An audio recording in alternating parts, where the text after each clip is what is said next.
ঠাস ঠাস ঠাস। ভাবছেন কার গালে পড়ছে? বলছি শুনুন তাহলে। আজকে চৌধুরী বাড়ির বড় মেয়ের এঙ্গেজমেন্ট। বাড়ি সাজানো হচ্ছে সুন্দর করে। রাহুল বাগানে ক্যাটারিংয়ের লোকদের সাথে কাজ করছিল। তখন কেউ এসে রাহুলের কলার ধরে ঘুরিয়ে রাহুলের গালে থাপ্পড় বসিয়ে দিল। চৌধুরী বাড়িতে থাকা সবাই তাকিয়ে আছে রাহুলের দিকে, আর রাহুল তাকিয়ে আছে থাপ্পড় মারা সেই মানুষটার দিকে। রাহুল আচমকা এমন পরিস্থিতির জন্য প্রস্তুত ছিল না, তাই তো রাহুল 3টা থাপ্পড় খেয়ে কয়েক পা পিছিয়ে মাটিতে পড়ে যায়। তখন রাহুল সামনে তাকায়। এই চৌধুরী বাড়ির কেউ আজ পর্যন্ত রাহুলের সাথে খারাপ ব্যবহার করেনি, তবে কয়েকজন আছে যে রাহুলকে ছোটবেলা থেকে সহ্য করতে পারে না। কে রাহুলকে থাপ্পড় মেরেছে সেটা দেখার জন্য রাহুল সামনে তাকায়। রাহুল সামনে তাকিয়েও অবাক। থাপ্পড়গুলো এতই জোরে মেরেছে আমার ঠোঁট কেটে রক্ত বের হয়ে গেছে। এই রক্ত বের হয়ে যাওয়া আজ আমার জন্য নতুন কিছু না। এই রকম অনেক রক্ত আমার শরীর থেকে ঝরেছে। আমি রক্তগুলো মুছে নিলাম। তখন কেউ বলে ওঠে, এই ছোট লোকের বাচ্চা, একটা কাজ দিলে তো সেটা সময় মতো করতে পারিস না, শুধু শুধু আমাদের বাড়িতে এসে আমাদের খাবার নষ্ট করছিস। এই অনাথের বাচ্চা, আমার কাপড়গুলো লন্ড্রি থেকে কে নিয়ে আসবে? তোর বাবা না তোর মা নিয়ে আসবে আমার কাপড়গুলো। আর কয়টা বেজেছে খেয়াল আছে তোর? আমি সামনে তাকিয়ে দেখলাম উর্মি ম্যাডাম দাঁড়িয়ে আছেন, যাকে আমি এই পুরো চৌধুরী বাড়ির মাঝে জমের মতো ভয় পাই। আমার আর বুঝতে বাকি রইল না, এখন আমার মৃত বাবা আর মাকে নিয়ে ও কথা উঠবে। আর এখন যদি তার প্রতিবাদ করি, তাহলে এই বাগানে সকল মানুষের সামনে উর্মি ম্যাডাম চেঁচামেচি শুরু করবে। হঠাৎ করে তখন মনে পড়ে ম্যাডামের কাপড়গুলো লন্ড্রি থেকে আনা হয়নি। ইস রে, আমিও ভুলে গেছিলাম একদম। আমি একটা হালকা হাসি মুখে বজায় রেখে ম্যাডামকে উদ্দেশ্য করে বললাম, ম্যাডাম একটা কথা বলবো? কি তাড়াতাড়ি বলে বিদায় হ অনাথের বাচ্চা। আগে বলেন মারবেন না। তুই কি মজা করছিস আমার সাথে? না আরো কয়েকটা দিব? মজা আর আপনার সাথে? আমি হলাম সামান্য একজন চাকর, আর আপনি হলেন আমার ম্যাডাম। হুম, বল কি বলবি?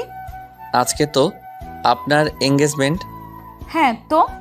ম্যাডাম, আজকে যদি আপনি ইউরোপিয়ান পোশাক পরেন তাহলে আপনাকে অনেক সুন্দর লাগবে। হালকা আকাশি রঙের শাড়ির সাথে চোখে হালকা কাজল, খোলা চুল, আপনাকে দেখতে অনেক সুন্দর লাগে। আর আপনার স্বামী পুরো ফিদা হয়ে যাবে আপনাকে দেখে। কি বললি আবার বল? ম্যাডাম, ভুল হয়ে গেছে, আর বলবো না। আমি এক্ষুনি ছুটে যাচ্ছি, আপনার কাপড়গুলো নিয়ে আসছি। আপনি আপনার রুমে যান, আমি কাপড়গুলো নিয়ে আসতেছি। এদিকে আয়। না ম্যাডাম, আর বলবো না, ক্ষমা করে দেন আমায়। এই বলে আমি এক দৌড়ে বাড়ি থেকে বের হয়ে গেলাম। এবার আমাদের গল্পের নায়ক আর নায়িকার পরিচয় দেওয়া যাক। আমাদের গল্পের নায়কের নাম রাহুল চৌধুরী। সে 10 বছর বয়স থেকেই এই চৌধুরী বাড়িতে কাজ করছে। রাহুল এবার ম্যানেজমেন্ট নিয়ে মাস্টার্স করেছে, সেটা আবার সবার আড়ালে। রাহুলের বাবা মাই পৃথিবীতে বেঁচে নেই। রাহুল বড় হয়েছে একটা অনাথ আশ্রমে। রাহুলের বাবা মাকে তার রাহুল জানে না, আর আমাদের দেশে এরকম ছেলেকে অনাথ বলা হয়। একদিন উর্মির বাবা শরীফুল চৌধুরী একটা কাজে আশ্রমে গিয়ে রাহুলের সাথে পরিচয়। তারপর রাহুলকে তার বাড়িতে নিয়ে আসেন। রাহুলকে চৌধুরী বাড়ির সবাই অনেক ভালোবাসে, তবে উর্মি ছোটবেলা থেকে রাহুলকে সহ্য করতে পারত না। আর বাকিটুকু না হয় গল্প পড়তে পড়তে জানতে পারবেন। এবার আসি আমাদের নায়িকার পরিচয় পর্বে। আমাদের গল্পের নায়িকার নাম উর্মি চৌধুরী। উর্মি তার বাবা মায়ের একমাত্র মেয়ে। উর্মি আমেরিকা থেকে অনার্স কমপ্লিট করে দেশে ফিরেছে। আজকে উর্মির এঙ্গেজমেন্ট তার ভালোবাসার মানুষ জয়ের সাথে। আর বাকিটুকু গল্পের সাথে থাকলে জানতে পারবেন। এদিকে রাহুল লন্ড্রি থেকে কাপড় নিয়ে বাসায় এসে উর্মির দরজার সামনে দাঁড়িয়ে দরজা কড়া নাড়ে। তখন উর্মি ভেতর থেকে বলে, আয় ভেতরে। কাপড়গুলো নিয়ে আমি রুমে ঢুকে দেখতে পেলাম ম্যাডাম তার আলমারিতে কী কাজ করছিলেন। তখন আমি কাপড়গুলো ম্যাডামের বিছানার উপর রেখে যেই চলে আসতে যাব, তখন উর্মি ম্যাডামের সাথে ধাক্কা লাগে। ম্যাডাম তার আলমারি থেকে কাপড়গুলো নিয়ে সেগুলো ঠিক করতে করতে আমার দিকে আসছিলেন। ধাক্কা খেয়ে আমি নিচে আর ম্যাডাম আমার উপরে। আমি তখন ম্যাডামকে আমার উপর থেকে সরিয়ে উঠে পড়লাম। তখন ম্যাডাম আবার আমার গাল লাল করে দিয়ে বলেন, ফকিরের বাচ্চা ফকির, তোর সাহস হয় কি করে আমাকে স্পর্শ করার? সরি ম্যাডাম, ভুল বশত হয়ে গেছে, আমি ইচ্ছে করে করিনি। মেয়ে দেখলে কি গায়ে পড়তে ইচ্ছা করে তোর, ছোট লোকের বাচ্চা? ম্যাডাম, ভুল বশত হয়ে গেছে, সামনে থেকে আর এমন হবে না, আমায় ক্ষমা করে দেন ম্যাডাম। বাড়ির চাকর চাকরের মতো থাকবি, আর সামনে থেকে আর এমন হলে তোর জীবনের আলো নিভিয়ে দিব। ম্যাডাম, এমন আর হবে না, তোর মতো অনাথ ছোট লোকের বাচ্চা কি করে যে আমাদের বাসায় আসলো সেটা আমি চিন্তা করে পাই না। আর বাবা যে কি দেখে তোকে আমাদের বাড়িতে নিয়ে এলো সেটাও বুঝি না। আমার চোখের সামনে থেকে বিদায় হ, বের হ রুম থেকে এখনই। আমি তাড়াতাড়ি করে ম্যাডামের রুম থেকে বের হয়ে ছাদে চলে গেলাম। ছাদে গিয়ে নিজের চোখের জল ঝরাতে লাগলাম। শুনেছি ছেলেরা নাকি কান্না করে সবার আড়ালে, আমি তেমনি ছাদে এসে সবার আড়ালে চোখের জল ফেলেছি। তখন কেউ আমার কাঁধে হাত রাখলো। আমি চোখের জল মুছে পিছনে তাকিয়ে দেখলাম দাদিমা আর ছোট আম্মু দাঁড়িয়ে।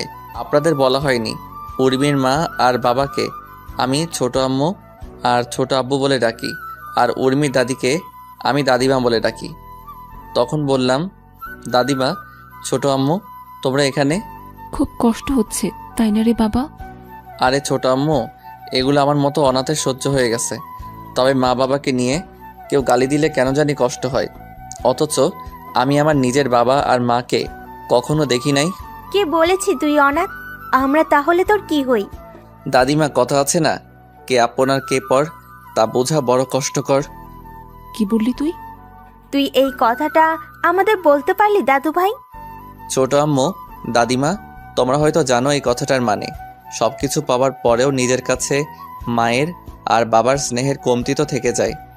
হয়েছে তোর বড়দের মতো কথা বলা। চল নিচে চল, একটু পর অনুষ্ঠান শুরু হবে। না ছোট আম্মু, আমি এখানে ঠিক আছি। শুধু শুধু নিচে গিয়ে অপমানিত হতে চাই না। সবাই চলে গেলে আমি নিচে আসব। বোমা, বাদ দাও, রাহুলকে জোর করো না। এখন একটু ওর একা থাকা প্রয়োজন।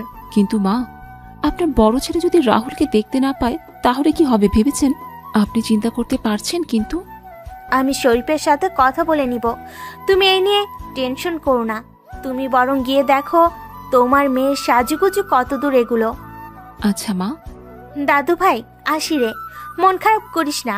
উপরের সৃষ্টিকর্তা একজন আছে রে। দাদিমা। তারপর দাদিমাও চলে যান। রাহুল রাতের কালো আকাশের জ্বলন্ত তারার দিকে তাকিয়ে আছে এক দৃষ্টিতে। এদিকে সকল অনুষ্ঠান শেষ হয়ে যায়। অতিথি সবাই খাওয়া দাওয়া শেষ করে চলে যায়। সবার চলে যাওয়ার পর চৌধুরী বাড়ির সবাই খাবার খেতে বসেন। তখন শরীফুল চৌধুরী বলেন, কি ব্যাপার, সবাইকে দেখতে পাচ্ছি কিন্তু রাহুলকে দেখতে পাচ্ছি না। আজকে অনুষ্ঠানেও ছিল না, রাহুল কোথায়? ছাদে আছে। এত রাতে ছাদে রাহুল একা একা কি করে? চাকর মানুষ, এছাড়া কি করবে? কি ব্যাপার, কি হয়েছে? তোমরা এমন করে কথা বলছো কেন? তোমার গুণধর মেয়েকে জিজ্ঞেস করো, তোমার মেয়ে ভালো করে বলতে পারবে। সে ছোটবেলা থেকে ছেলেটার সাথে খারাপ ব্যবহার করে আসছে। কি ব্যাপার উর্মি, আমি কি শুনছি এসব? বাড়ির চাকরকে নিয়ে এত আদিক্ষেতা না দেখানোই ভালো বাবা। রাহুল এ বাড়ির চাকর না, সেটা অনেক আগেই ভালো করে তোমায় বলে দিয়েছি উর্মি। এখন বলো আজকে কি হয়েছে? আমার কাপড় লন্ড্রি থেকে সময় মতো নিয়ে আসেনি, তাই কয়েকটা দিয়েছি। তোর কি কোনো লজ্জা শরম কিছু নেই নাকি? ছেলেটা তোর থেকে 6 বছরের বড়, তারপরও ওর গায়ে হাত তুলিস তুই। এত কিছুর পরও ছেলেটা কিছুই বলে না তোকে? সামান্য একটা চাকরের জন্য তোমরা আমার সাথে এমন করতেছো? ওর মতো সামান্য চাকরের সাহস হবে কি করে আমায় কিছু বলার? সামান্য চাকর বলছিস কাকে তুই? আজকে যে তুই বোমা, হচ্ছেটা কি? কি বলো মা, তুমি কি বলতে চাইছিলে? তুমি এখন আমি বেঁচে এরপরে কি মা? ও কিছু না, তুমি আর সামনে থেকে রাহুলের সাথে খারাপ ব্যবহার করবে না, আর যাতে তোমার নামে কোনো বিচার না আসে সেটা খেয়াল রাখবে উর্মি।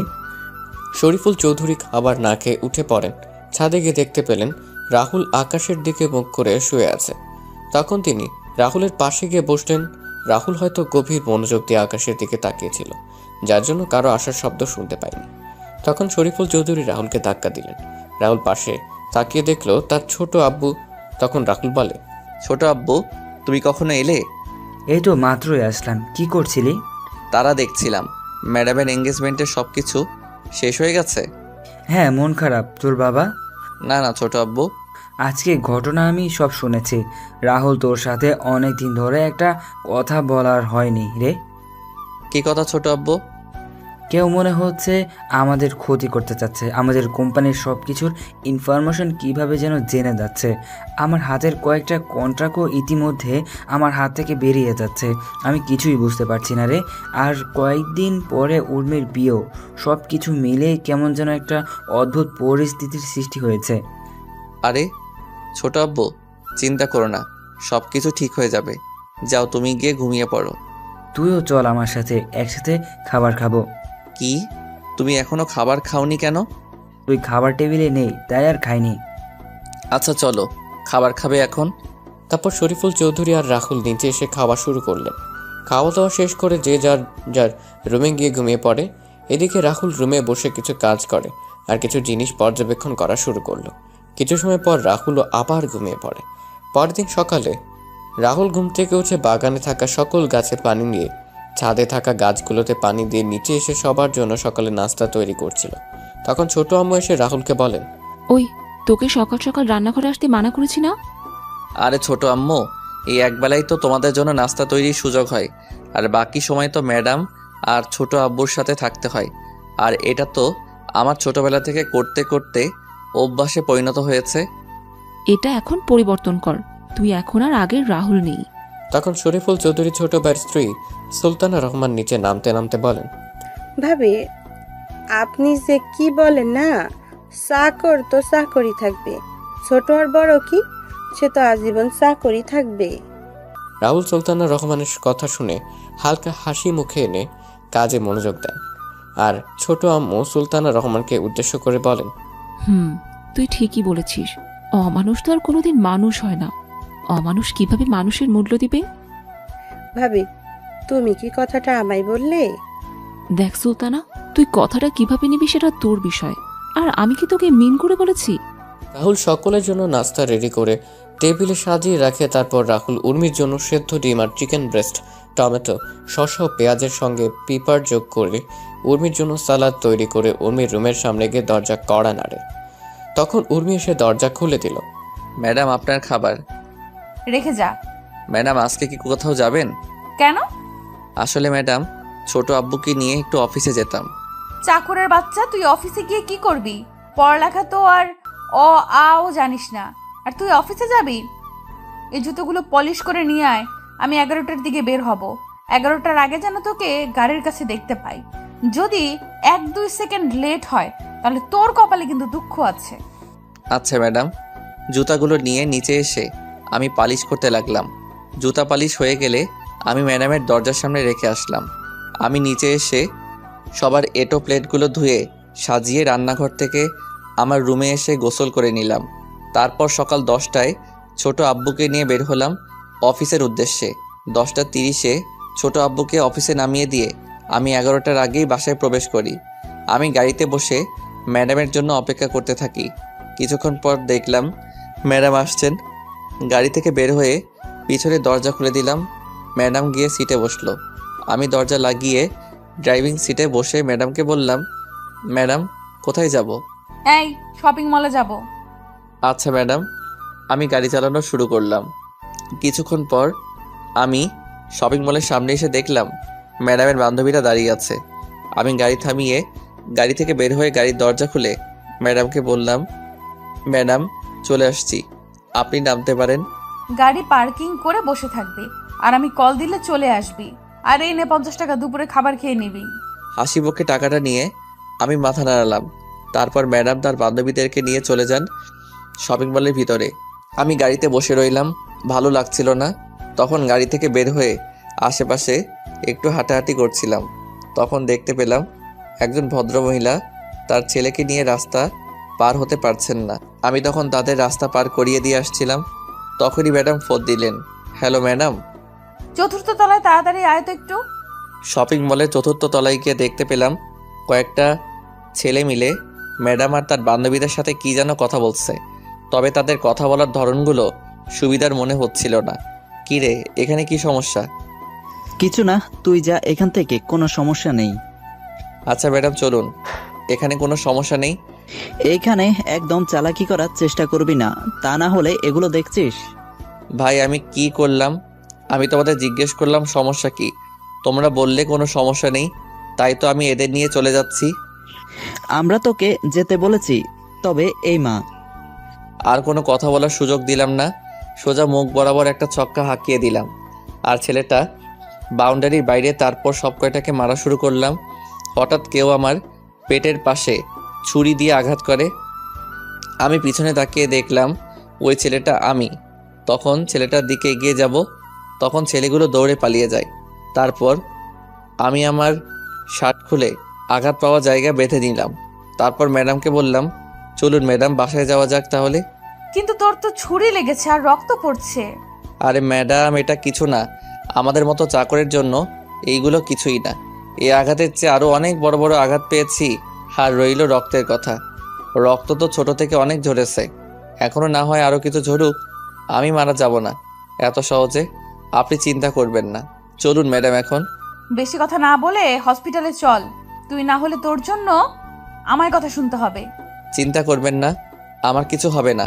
তারপর উর্মিরা সামনের রাহুল পিছনে, কিন্তু বারবার উর্মি পিছনে তাকাচ্ছে।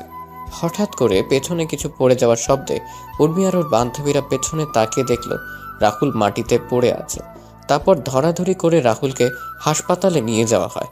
আর এদিকে উর্মি ফোন দিয়ে তার বাবাকে সবকিছু খুলে বলে। তখন তার বাবা বলেন তিনি এখনই আসছেন। এদিকে রাহুলের অপারেশন চলছে ভেতরে। ডাক্তাররা অনেক সাবধানে অপারেশন করছেন, রাহুলের কোনো ভুল হলেই যা কিছু হতে পারে।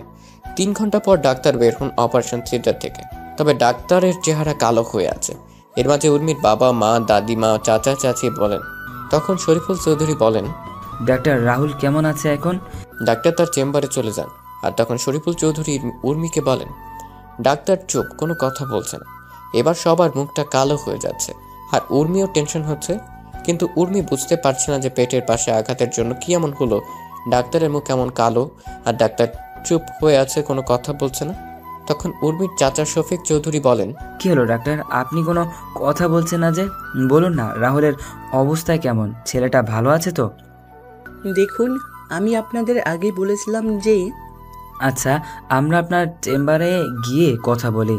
আপনি চেম্বারে যান, আমরা আসছি। বলছে না। তখন উর্মির চাচা শফিক চৌধুরী বলেন, উর্মি, তুই বাসায় চলে যা। কেন? আর তোমরা ডাক্তারকে এখানে কিছু বলতে মানা করলে কেন? তোমরা কি লুকাতে চাচ্ছ আমার থেকে? সামান্য একটা বাড়ির চাকরের জন্য তোমরা এত চিন্তা করছো কেন? আর ও মরে গেলেই বা কি? কি ব্যাপার বলো তো? তোমরা কি লুকানোর চেষ্টা করছো বলো তো? আমি এখানে থাকি আর উর্মি বরং বাসায় চলে যান। ভাবি কি বললো তোমায় শুনতে পাওনি তুমি? উর্মিকে নিয়ে বাসায় যাও। উর্মি আর চাচি সুলতানা রহমান চলে যান হাসপাতাল থেকে। তারপর সবাই মিলে ডাক্তারের চেম্বারে যান। তখন ডাক্তারের কথা শুনে সবার মুখ কালো হয়ে গেল। 7 দিন পরে সবাই রাহুলকে নিয়ে বাসায় ফিরে আসে। রাহুলের পুরোপুরি সুস্থ হতে আরও 3 দিন সময় লাগে। এখন রাহুল পুরোপুরি সুস্থ। রাহুল আগের মতো বাসার সব কাজ করে। রাহুল একদিন তার রুমে বসে বিসিএস এর জন্য পড়াশোনা করছিল। তখনই উর্মি রাহুলের দরজায় কড়া নাড়ে। তখন রাহুল বইগুলো লুকিয়ে রেখে দরজা খুলে দিল।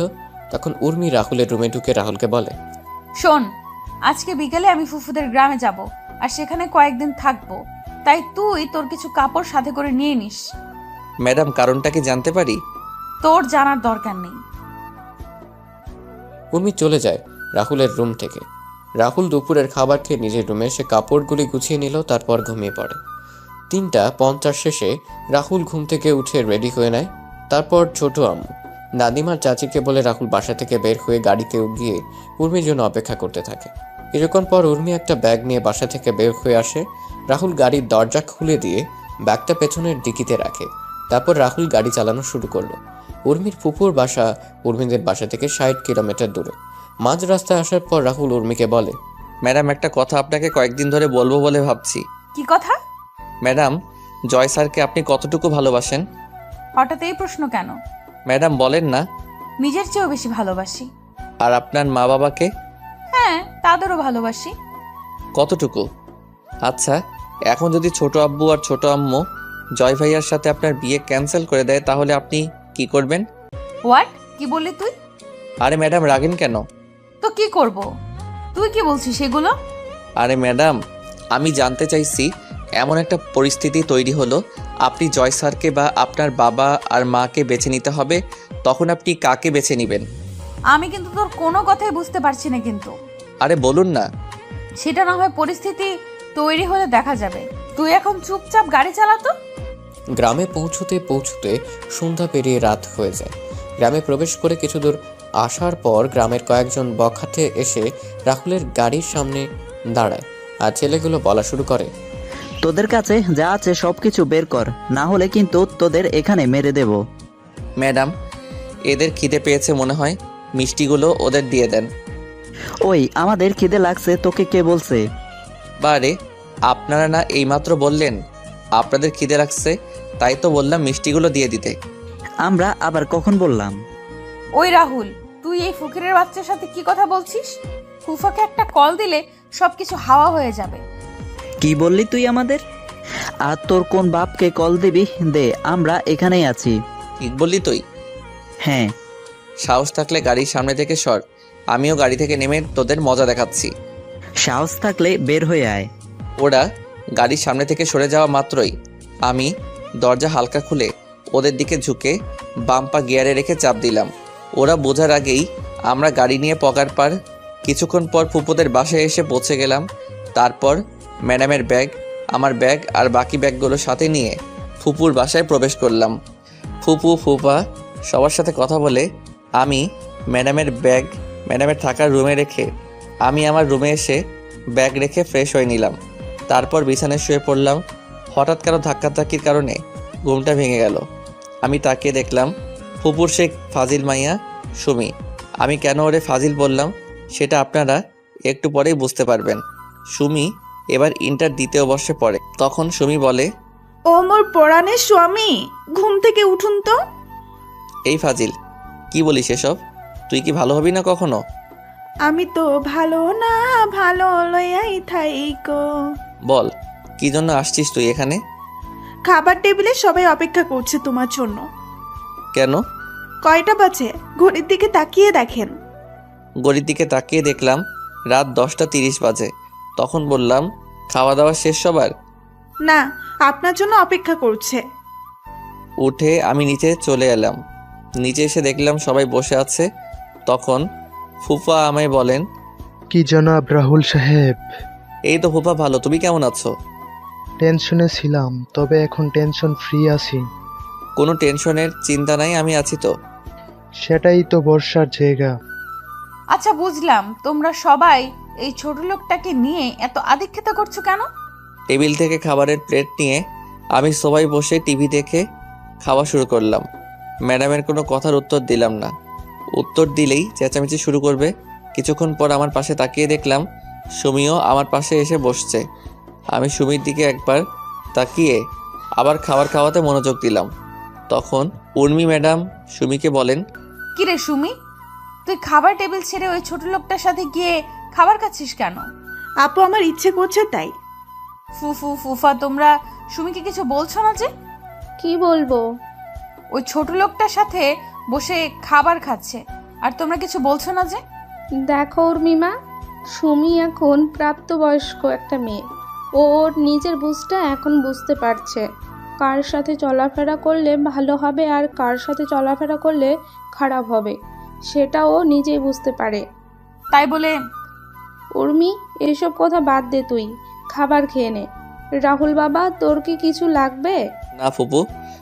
আরে মা, আর একটু খাবার দাও। দেখছো না আগের থেকে কেমন যেন শুকিয়ে গেছে। ওই ফাজিল, আমি শুকিয়ে গেছি কোথায়? দেখছিস না মোটা হয়ে গেছি?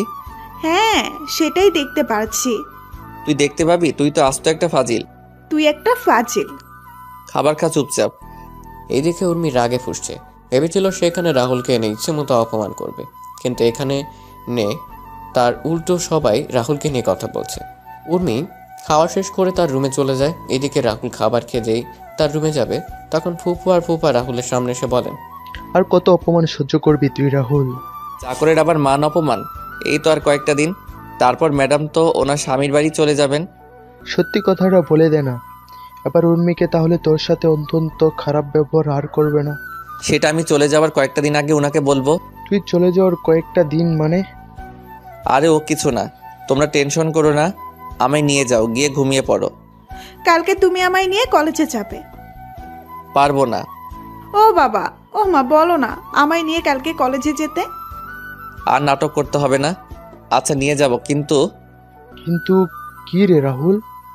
ম্যাডাম, এ নিয়ে চিন্তা করতে হবে না, আমি উর্মিকে বুঝিয়ে বলবো, তাহলে উর্মি বুঝবে। আচ্ছা, গুড নাইট। পরের দিন সকালে রাহুলের ঘুম ভাঙে কারো গরম নিঃশ্বাসে। তখন রাহুল তাকিয়ে দেখে সুমি তার খুব কাছে। এটা দেখে রাহুল এক লাফে বিছানা ছেড়ে মাটিতে গিয়ে পড়ে। তখন সুমি বলে, এটা কি হলো? তুই কি করছিলি এটা? একটু মিষ্টি খাওয়ার জন্য আসছিলাম। মিষ্টি খাবি তো আমার কাছে কি? মা, তুমি তো মিষ্টি বয়, তাই তো তোমার কাছে মিষ্টি খাওয়ার জন্য আসছি। তুই কি রুম থেকে যাবি না আমি চলে যাব? নাটক করে লাভ নেই, তোমরা 1 সপ্তাহ আমাদের এখানে থাকবে। জীবনেও না। বেশি কথা না বলে রেডি হয়ে নাও, একটু পরে কলেজে যেতে হবে। এত সকালে? আমাদের ক্লাস 9টায় শুরু, আর এখন 7:50 বাজে। আচ্ছা তুই যা, আমি নিচে আসছি। আচ্ছা, ওইটা কি তোমার ডান পাশে? কো রাহুল তার ডান পাশে তাকাতেই সুমি রাহুলের বাম গালে একটা চুমু দিয়ে দৌড়ে পালিয়ে যায়। রাহুল কি বলবে বুঝতে পারছে না। তারপর রাহুল ফ্রেশ হওয়ার জন্য বাথরুমে চলে যায়। বাথরুম থেকে ফ্রেশ হয়ে নিচে গিয়ে সকালে নাস্তা করে সুমির জন্য অপেক্ষা করতে থাকে। কিছুক্ষণ পর সুমি চলে আসে। তখন রাহুল আর সুমি বের হয় বাসা থেকে। রাহুল যেই গাড়িতে গিয়ে বসবে তখনই সুমি বলে, ওইদিকে কোথায় যাচ্ছ? কেন গাড়িতে যাবি না? না। তাহলে হেঁটে যাবি কি? না। তাহলে কলেজে যাবি কিসে করে? বাইকে করে যাব। বাইক পাবি কোথায়? আর আমি তো বাইক চালাতে পারি না। মিথ্যা বলবে না, আমি জানি তুমি বাইক চালাতে পারো, আর বাইক গ্যারেজে আছে, নিয়ে আসো গিয়ে। গাড়ি থাকতে বাইক কেন? আমার ইচ্ছে তাই। আমি পারবো না। পারবে না তো তুমি? না। মা বাবা কোথায় তোমরা? এই চুপ, যাচ্ছি আমি। চাবি কই? বাইকে আছে। তারপর গ্যারেজে গিয়ে দেখতে পেলাম একটা নতুন বাইক, অ্যাপাচি RTR 164V। তারপর বাইক স্টার্ট দিয়ে আমি গেটের সামনে এসে দাঁড়ালাম। সুমি এসে পিছনে বসলো। তখন আমি বললাম, এই নতুন বাইক কার জন্য কিনে আনা হয়েছে? তোমার জন্য। আমার জন্য মানে? যেদিন আমি শুনলাম তুমি আর উর্মি আপু আমাদের বাসায় আসবে আর 1 সপ্তাহ থাকবে, তখনই আমি প্ল্যান করে বাবাকে বলে বাইক কিনে নিয়ে আসলাম। আর তুমি এভাবে আমায় নিয়ে প্রত্যেক দিন কলেজে নিয়ে যাবে। বাহ, ডেকি স্বর্গে গেলেও ধান ভাঙবে। তুমি কি বললে এক্ষুনি? কিছু না, এই বলে আমি বাইক চালানো শুরু করলাম। কিছু দূর আসার পর সুমি আমায় জড়িয়ে ধরলো শক্ত করে। আমার কেন যেন অস্বস্তি হচ্ছিল। আমি তখন বাইক রাস্তার পাশে দাঁড় করালাম। কি হলো? তুই এভাবে আমায় জড়িয়ে ধরেছিস কেন? আমার ভয় করে তাই। ভয় যখন করে তাহলে বাইকে আসার জন্য পাগল হয়েছিলি কেন? সাথে তুমি আছো তাই। তুই যদি এভাবে জড়িয়ে ধরিস তাহলে আর বাইক চালাবো না, আর তোর কলেজ মিস হয়ে যাবে। তাহলে তো তোমার সাথে আরো সময় কাটাতে পারবো ভালো করে। কি বলো তুমি? দেখ বোন, তুই এসব কেন করছিস বলতো? কি বললি? তুই আমাকে তুই করে বলছিস কেন? আমি তোর কোন সম্পর্কের বইন লাগি? কেন ফুফাতো বোন? তুই তো আর নিজের ফুফাতো ভাই না, আর এখন ফুফাতো ভাই বোনের মাঝে এসব হয়। কি সব হয়? প্রেম, ভালোবাসা, বিয়ে বা। চুপ কর, আমি নিয়ে যাচ্ছি তোকে। এই বলে রাহুল গাড়ি চালানো শুরু করে আর মনে মনে বলে, সুমি যা চাইছে সেটা কখনো সম্ভব না। আমার মতো চাকরের সাথে তার কখনো যায় না। আর তাছাড়া আমার এমন ছন্নছাড়া জীবনের সাথে সুমিকে জড়ানো ঠিক হবে না। যেই পরিবারের সবাই আমায় এত ভালোবাসে তাদের সাথে এমন বেইমানি আমি কখনো করব না। তার চেয়ে বরং সুমিকে বুঝিয়ে বললে সে ঠিকই বুঝবে। রাহুল এসব ভাবতে সুমির কলেজের সামনে এসে পৌঁছে যায়। তারপর সুমি রাহুলের হাত ধরে কলেজে ক্যাম্পাসে ঢুকে সুমি তার বান্ধবীদের সাথে রাহুলের পরিচয় করিয়ে দেয়। Hello guys, meet my boyfriend Rahul. সুমির বন্ধু আর বান্ধবীরা রাহুলের সাথে এসে পরিচিত হয়ে নেয়। এদিকে রাহুল তো সুমির কথা শুনে পুরোই অবাক হয়ে গেছে, আর সুমির বন্ধু বান্ধবীরা রাহুলকে দুলাভাই ডাকা শুরু করেছে। তখন রাহুল বলে, আপুরা, তোমাদের কোথাও ভুল হচ্ছে। আর সুমি তোমাদের যা বলেছে সেটা মিথ্যা। আমি হচ্ছি তোমাদের মামার বাসার সামান্য একজন চাকর। রাহুলের কথা শুনে সুমির বান্ধবীদের মুখ হা হয়ে গেল। তখন সুমি রাহুলের দিকে একবার রাগী চোখে তাকিয়ে বলে, তুমি মামাদের বাসার চাকর? কে বলেছে? মামারা সবাই তোমায় তাদের ছেলে মনে করে, আর চাকর হয়েছে তো কি হয়েছে? তুমি তো আর চুরি করছো না, তুমি নিজে পরিশ্রম করে টাকা উপার্জন করছো। আর সবচেয়ে বড় কথা হলো কোনো কাজে ছোট নয়। আর রইল চাকর বলে তুমি মনে করছো তোমার পরিবারের সবাই তোমায় আমার থেকে দূরে সরিয়ে দিবে? তুমি যদি এটা ভেবে থাকো তাহলে ভুল ভাবছো। আমার বাবা মা জানে তোমার আর আমার ব্যাপারে। বাবা আর মা সব জানে। আমি বাবা আর মাকে সবকিছু খুলে বলেছি। সবকিছু জানার পরও ফুপা আর ফুপু কিছু বলেনি? না। কিন্তু সামান্য একজন চাকরের সাথে। উফ, তুমি বারবার নিজেকে চাকর বলছো কেন? তোমায় আমরা কেউ চাকর বলেছি কখনো? এর মাঝেই ক্লাসের বেল বেজে যায়। সুমি আর তার বন্ধু বান্ধবীরা চলে যায়। রাহুল গিয়ে বাইকে বসে সুমির কথাগুলো ভাবছে। এভাবে কেটে যায় কয়েক ঘন্টা। সুমি ক্লাস শেষ করে চলে আসে আর রাহুল ভেবেচিন্তে কিছু সিদ্ধান্ত নিয়ে নেয়। তখন রাহুল বাইক স্টার্ট দিল। কিছু দূর আসার পর রাহুল বলে, বলো কি কথা? মনে মনে বললাম, আরে গাধা বলে দে না, আমি যে কথাটা এতদিন ধরে শুনতে চাইছি। রাহুল আরো কিছু কথা বলতে যাবে, তার আগেই ফোন বেজে ওঠে। রাহুল ফোন রিসিভ করে কিছু বলতে যাবে, তার আগে ওপাশ থেকে যা শুনলো তাতে রাহুলের হাত থেকে ফোন মাটিতে পড়ে গেল। তখন সুমি বলে, কি হলো, বসে পড়লে যে? ম্যাডাম কল দিয়েছিল। আর কি? এখন বাসায় না গেলে আমার অবস্থা খারাপ করে দিবে বলেছে। হারে আপু, কিছু করবে না, তোমায় ভয় দেখাচ্ছে আপু। না, লেট করা যাবে না। ম্যাডাম রেগে আছে অনেক। তুই বাইকে উঠে পড়।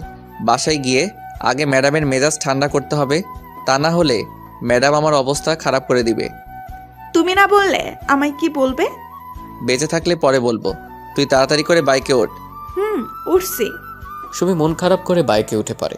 রাহুল বাইক চালাতে শুরু করে। কিছুক্ষণ পর রাহুল বাসায় এসে পৌঁছে যায়। সুমিকে নামিয়ে দিয়ে রাহুল বাইকে গ্যারেজে রেখে সোজা উর্মির দরজার সামনে গিয়ে কড়া নাড়ে। তখন উর্মি বলে, ভেতরে আয়। আমি ভিতরে ঢুকতে ম্যাডাম আমার সামনে এসে আমার গালে তার হাত দিয়ে 2 বার মালিশ করে দিল। সাথে সাথে 2 হাত দিয়ে আমি আমার গালটা চেপে ধরি। এত জোরে মেরেছে, গালে ব্যথা করছে।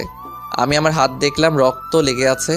আমার আর বুঝতে বাকি রইল না ম্যাডামের থাপ্পড়টা এতটা জোরেই মেরেছে যার জন্য আমার ঠোঁট কেটে রক্ত পড়ছে। তখন ম্যাডাম রাগী কণ্ঠে আমায় বলে, তোকে এখানে কেন নিয়ে আসছি আমি? মাথা নিচু করে বললাম, ম্যাডাম আপনার সাথে থাকার জন্য। তাহলে তুই কি করেছিস? আসলে ম্যাডাম ফুপু আর ফুপা আমায় বললো যাওয়ার জন্য, তাই।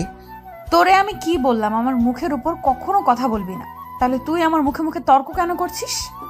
ম্যাডাম ভুল হয়ে গেছে, আমাকে ক্ষমা করে দেন। যা গাড়িতে গিয়ে বস, আমি আসছি। আর শোন, আর যদি এমন ভুল করছিস তাহলে তোর কি হাল করব সেটা আমি নিজেও জানি না। আমি গাড়ির কাছে চলে এলাম। এইদিকে মাথাটাও ঘুরছে।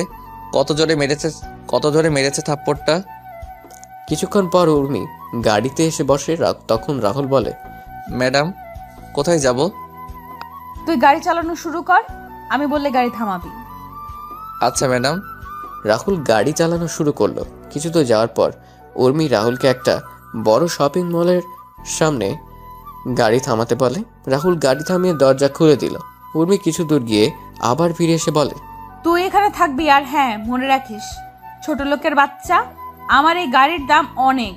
যদি গাড়ির কিছু হয় তাহলে তোর কপালে শনি আছে। জি ম্যাডাম। উর্মি চলে যায় শপিং মলের ভেতরে। কিছুক্ষণ পর উর্মি একটা ব্যাগ হাতে করে নিয়ে বের হয়। গাড়ির কাছে আসতেই রাহুল দরজা খুলে দিল। উর্মি গিয়ে গাড়িতে বসে রাহুল গাড়ি চালানো শুরু করলো। তখন রাহুল বলল, ম্যাডাম এখন কোথায় যাবেন? ফুফুর বাড়িতে। রাহুল তাড়াতাড়ি বাড়ি যাওয়ার জন্য একটা শর্টকাট রাস্তা নিয়ে নিল, যেটা আজকে সুমি দেখিয়ে দিয়েছিল। কলেজে যেতে রাস্তায় যাওয়ার সময় হঠাৎ করে উর্মি রাহুলকে বলে, এই গাড়ি থামা। কেন? আমি হাওয়াই মিঠাই খাবো। ম্যাডাম সন্ধ্যা হয়ে যাচ্ছে আর এই রাস্তা খুব একটা ভালো না। আর একটা কথা বলবি তো আমি তোর গাল লাল করে দিব। চুপচাপ গাড়ি দাঁড় করা। কিন্তু ম্যাডাম। দাঁতে দাঁত চেপে বললাম, গাড়ি থামা বলছি। রাহুল বাধ্য হয়ে গাড়ি দাঁড় করায়। উর্মি তাড়াতাড়ি করে গাড়ি থেকে নেমে হাওয়াই মিঠাইওয়ালার কাছে চলে যায় আর হাওয়াই মিঠাই খাওয়া শুরু করে। রাহুল গাড়ির ভিতরে বসে এক দৃষ্টিতে উর্মির মিঠাই খাওয়া দেখছে। উর্মি পুরো বাচ্চাদের মতো খাচ্ছে। তখনই সেখানে ওই দিনের ছেলেরা চলে আসে। এরা দেখে রাহুল গাড়ি থেকে নেমে উর্মির সামনে গিয়ে দাঁড়ায়। উর্মির তো সেদিকে কোনো খেয়াল নেই, সে তার মতো করে হাওয়াই মিঠাই খেয়েই যাচ্ছে। তখন ছেলেগুলো শীষ বাজিয়ে বাজিয়ে উর্মির সামনে যায়। ছেলেগুলো উর্মির কাছে যাওয়ার আগে রাহুল উর্মির সামনে চলে আসে। তখন ছেলেগুলো বলে, কিরে আজকেও কি তুই এই মেয়েকে নিয়ে যেতে পারবি? শুধু শুধু ঝামেলা করছেন কেন? ঝামেলা কোথায়? তুই চলে যা, আমাদের এই মেয়েকে ভালো লাগছে, আমরা এর সাথে আজকে সারা রাত একটু মজা করব। ছেলেগুলোর কথা শুনে উর্মি খাওয়া থামিয়ে দিয়ে ছেলেটার গালে ঠাস ঠাস করে বসিয়ে দিয়ে বলে, ফকিরের বাচ্চা, তুই আমায় নিয়ে এমন কথা বলার সাহস পেলি কি করে? এই বলে এই ছেলেটার গালে শরীরের সমস্ত শক্তি দিয়ে আরো একটা থাপ্পড় বসিয়ে দিলাম।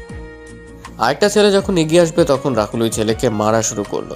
কিছুক্ষণ পর আরও কয়েকজন এসে ওই ছেলেদের সাথে যোগ দিল। রাহুল কোনো উপায় না পেয়ে উর্মিকে নিয়ে দৌড়ানো শুরু করলো। দৌড়াতে দৌড়াতে রাহুলরা আর একটা গ্রামে চলে যায়। ওই গ্রামে গিয়ে রাহুলরা একটা মসজিদে আশ্রয় নেয় আর মসজিদের মুয়াজ্জিনকে সব খুলে বলে। মুয়াজ্জিন সব শুনে রাহুল আর উর্মিকে বসতে বলে। তিনি গ্রামের মুরব্বীদের খবর দিলেন। কিছুক্ষণ পর মুরব্বীরা আসলে রাহুল সবকিছু খুলে বলে আর তাদের সাহায্য চায়। তখন মুরব্বীরা রাহুলদের নিয়ে একটা জায়গায় বসেন। তারপর রাহুল আর উর্মিকে নানান প্রশ্ন জিজ্ঞেস করে। রাহুল সব প্রশ্নের উত্তর সঠিক দিলেও উর্মি সবকিছু উত্তর দেয়নি। রাহুল সবাইকে বলে উর্মি তার স্ত্রী, কারণ রাহুল গ্রামের মুরব্বীদের কথা বলার ধরন আগে থেকে জানত। উর্মি তখন রাহুলকে সাথে মুরব্বীদের ও নানানভাবে কটূক্তি করে। তখন মুরব্বীরা সবাই মিলে কাজী রেখে উর্মি আর রাহুলের বিয়ে করিয়ে দিলেন। বিয়ে শেষ হয়ে গেলে রাহুল আর উর্মিকে তাদের গাড়ি পর্যন্ত এগিয়ে দিল রাহুল। সবাইকে বিদায় দিয়ে গাড়িতে উঠে সাথে উর্মিও গাড়িতে উঠে। রাহুল গাড়ি চালিয়ে কিছু দূর আসার পর উর্মি রাহুলকে গালি দিয়ে বলে, এই চাকরের বাচ্চা চাকর, তোর সাহস হলো কি করে আমায় তোর বউ বলার? এছাড়া কোনো উপায় ছিল না। আমি সবকিছু ঠিক করে নিয়েছিলাম, কিন্তু আপনি সবকিছু ভেস্তে দিলেন। তুই বাড়ির সামান্য চাকর হয়ে আমায় তোর বউ বলবি, সেটা আমি আবার মেনে নেব? তুই ভাবলি কি করে? ম্যাডাম, আপনি গ্রামের মুরব্বীদের কথার মানে বুঝবেন না আর মুরব্বীদের কথার উত্তর দিতে পারবেন না, তাই আমি আপনাকে আমার বউ বলেছি। আপনি যদি আমার সাথে তাল মিলিয়ে কথা বলতেন তাহলে আজকে আপনার সাথে আমার বিয়ে কখনো হতো না। আপনি আপনার জেদ আর ইগোর জন্য আজকের এই পরিস্থিতির সৃষ্টি হয়েছে। আমি এই বিয়ে মানি না, আর না তোকে আমার স্বামী বলেও মানি। আমি কয়েকদিন পরে তোকে ডিভোর্স দিয়ে দিব। আমারও কোনো ইচ্ছে নেই আপনার মতো পাগলের উন্মাদ মেয়েকে বিয়ে করার। কি বললি ছোট লোকের বাচ্চা? হ্যাঁ, ঠিক বলেছি। আমাকে কি পাগল করতে কামড়াইছে যে আপনাকে আমার বিয়ে করতে হবে? ভাগ্য খারাপ আর পরিস্থিতির জন্য আপনাকে বিয়ে করতে হয়েছে। এবার কিন্তু তুই তো লিমিট ক্রস করছিস। ও, আপনি এখন আমায় লিমিট ক্রস করছি বলেছেন?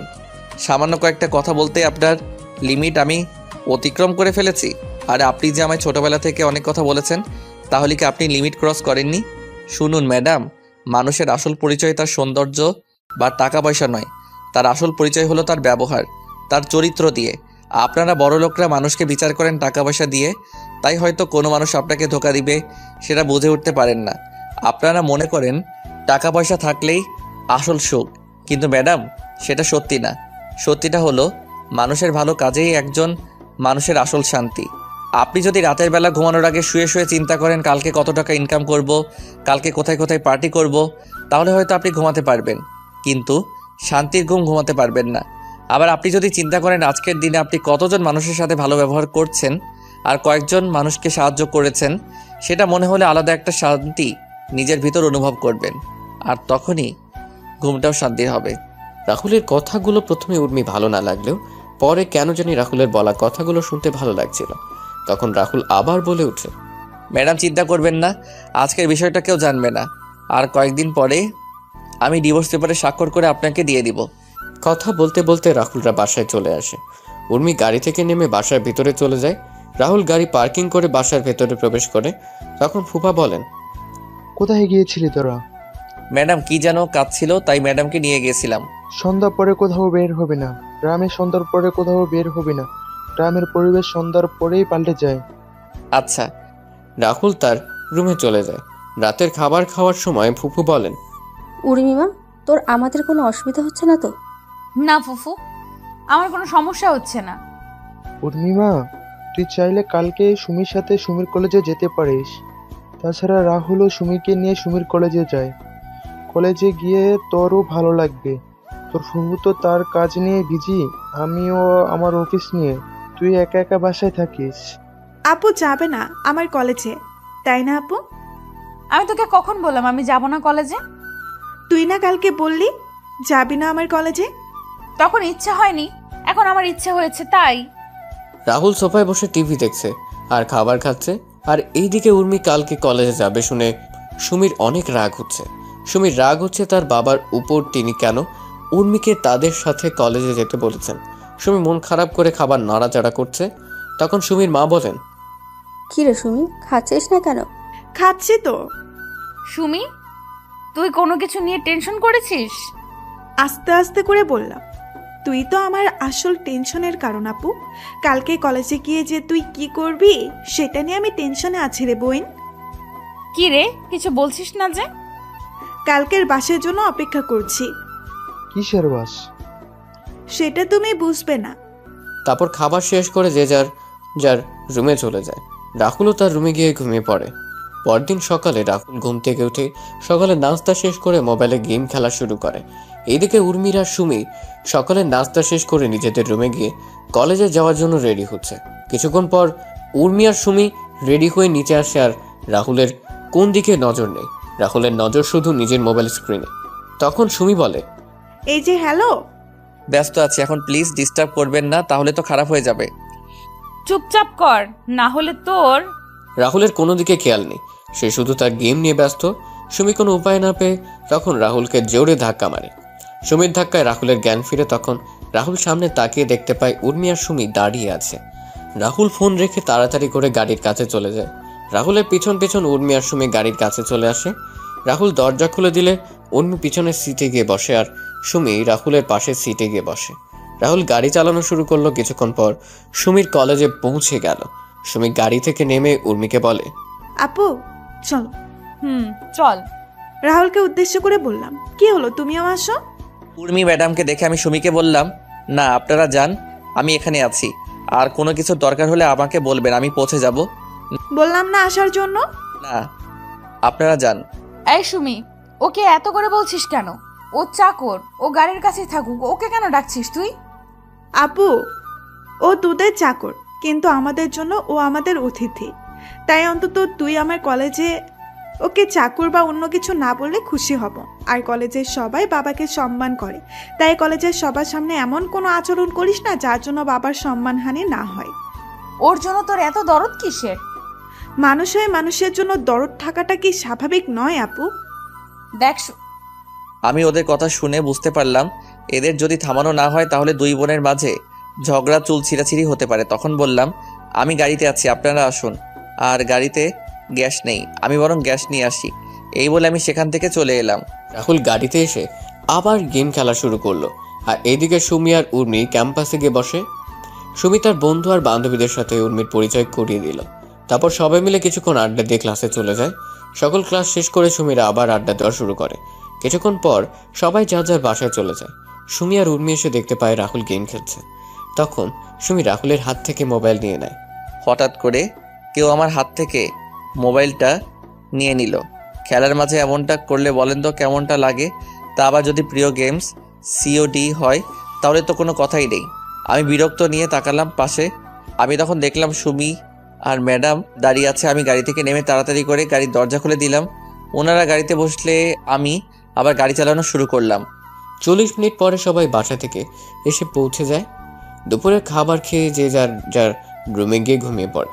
বিকেলে রাহুলের ঘুম ভাঙলে রাহুল ছাদে গিয়ে দোলনায় শুয়ে পড়ে। রাহুল শুয়ে শুয়ে এক দৃষ্টিতে আকাশের দিকে তাকিয়ে আছে। সুমিদের বাসার ছাদে এলেই খারাপ থাকা মনটা নিমিষেই ভালো হয়ে যায়। পাখির কিচিরমিচির শব্দ মানুষের বাসায় ফেরার মতো করে পাখিরাও ফিরে যাচ্ছে তাদের আসল ঠিকানায়। আর সাথে পাখির কিচিরমিচির শব্দ, ঝাঁকে ঝাঁকে চড়ুই পাখি দেখে মনে হচ্ছে যেন পাখিদের মিলন মেলা। দল বেঁধে উড়ে এসে বসে গাছের ডালপালায়। গাছের প্রতিটি শাখা প্রশাখা ভরে ওঠে চড়ুই পাখিতে, আর তাদের কিচিরমিচির শব্দে মুখর থাকে গোটা এলাকা। সুমিদের পাশে বিদ্যুৎ কেন্দ্রের বাগানে বিকেল হলে সমাবেশ শত শত চড়ুই পাখির।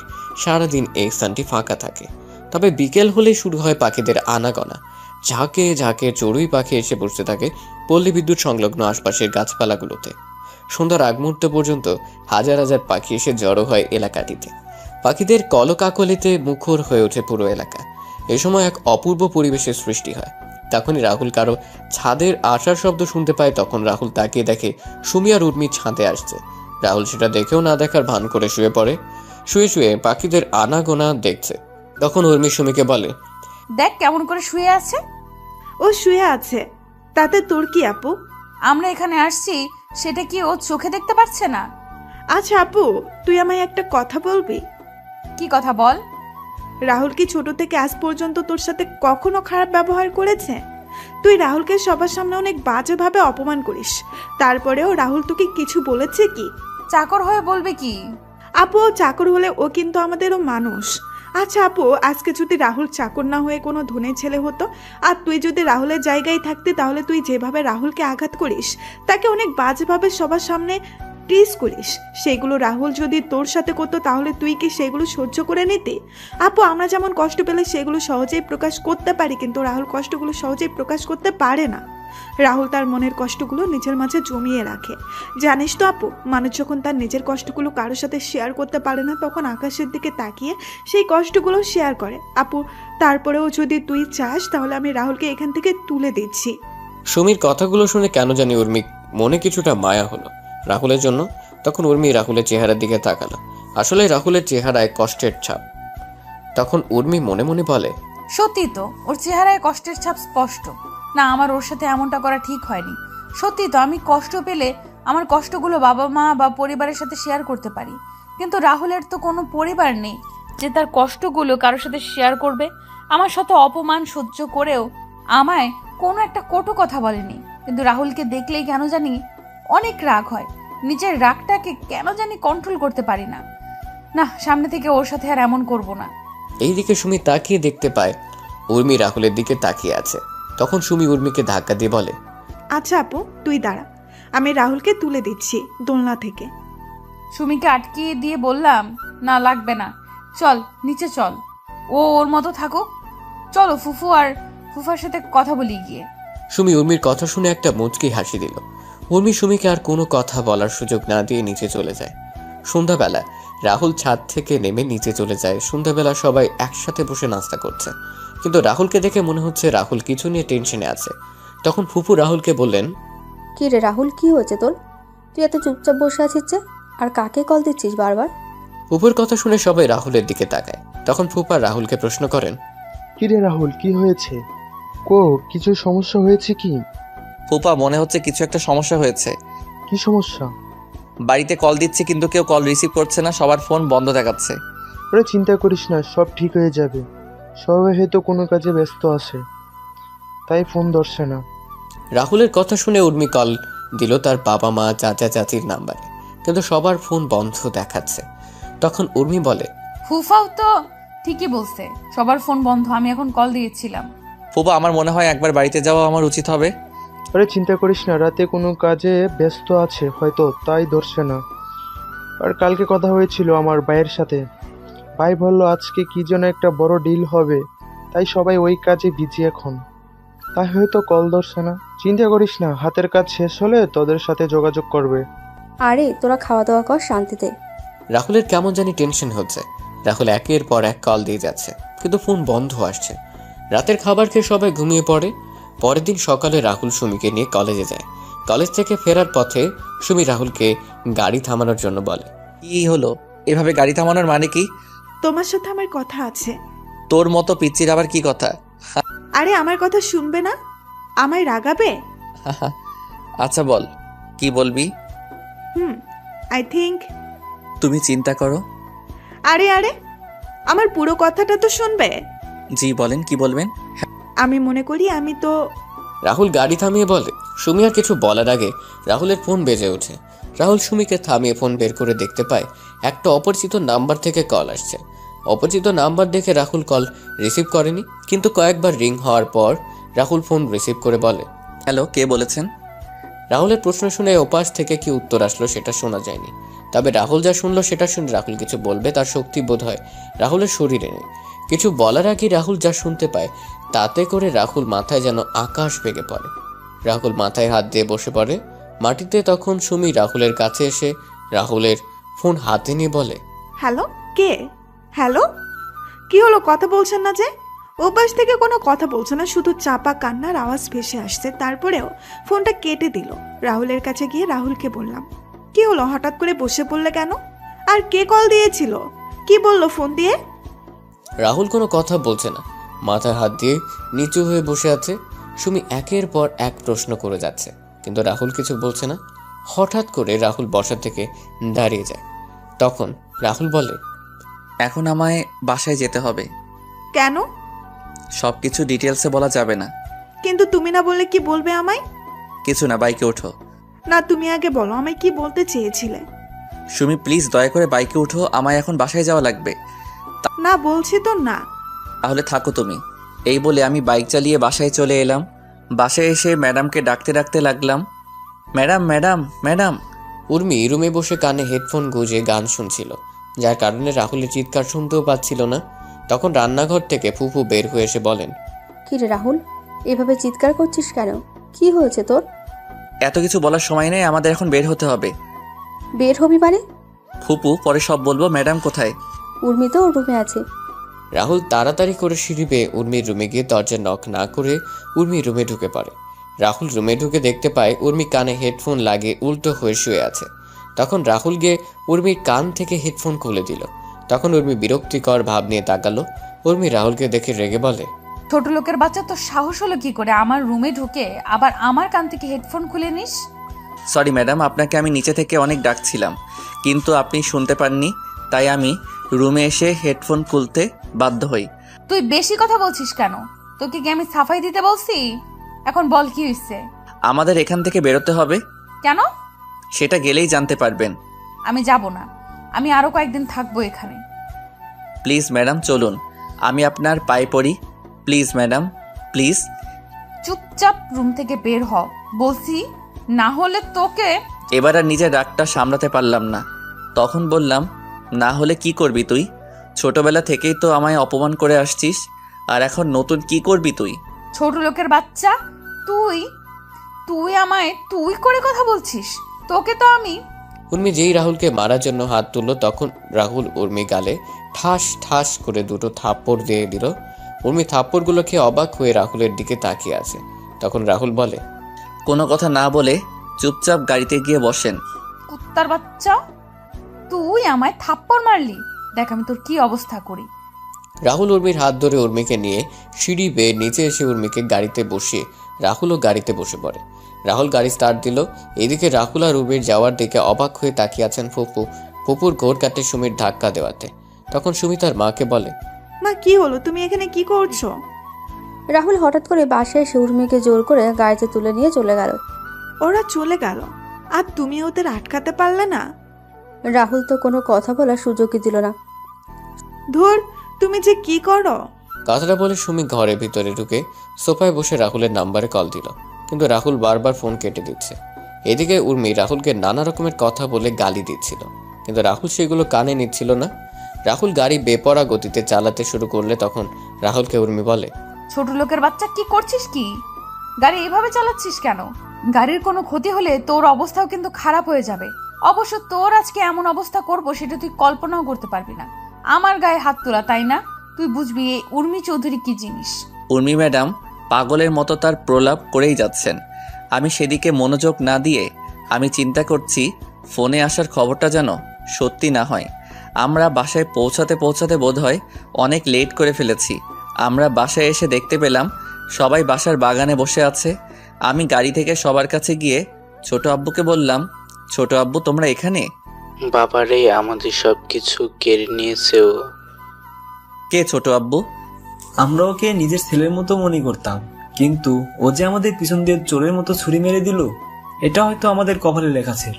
ছোট আম্মু, ছোট আব্বু, চাচা চাচি, দাদিমা কান্না করছে। সবচেয়ে আমার কষ্ট লাগছে দাদিমার জন্য। দাদিমাকে এই বয়সে এইভাবে বাসার বাইরে থাকতে হবে। সবাইকে শান্ত করার চেষ্টা করছিলাম। তখন ম্যাডাম ছোট আম্মুকে বলেন, মা, তোমরা এইভাবে বাসার বাইরে কেন? আমাদের সব জিনিসপত্র বাইরে দেখছি। বাড়িতে পুলিশ অফিসার, উকিল, এসবের মানে কি?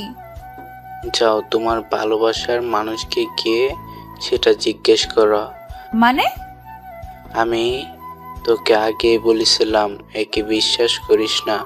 দেখছিস তো তুই, আজকে ওর জন্য আমরা রাস্তায় নেমে এসেছি।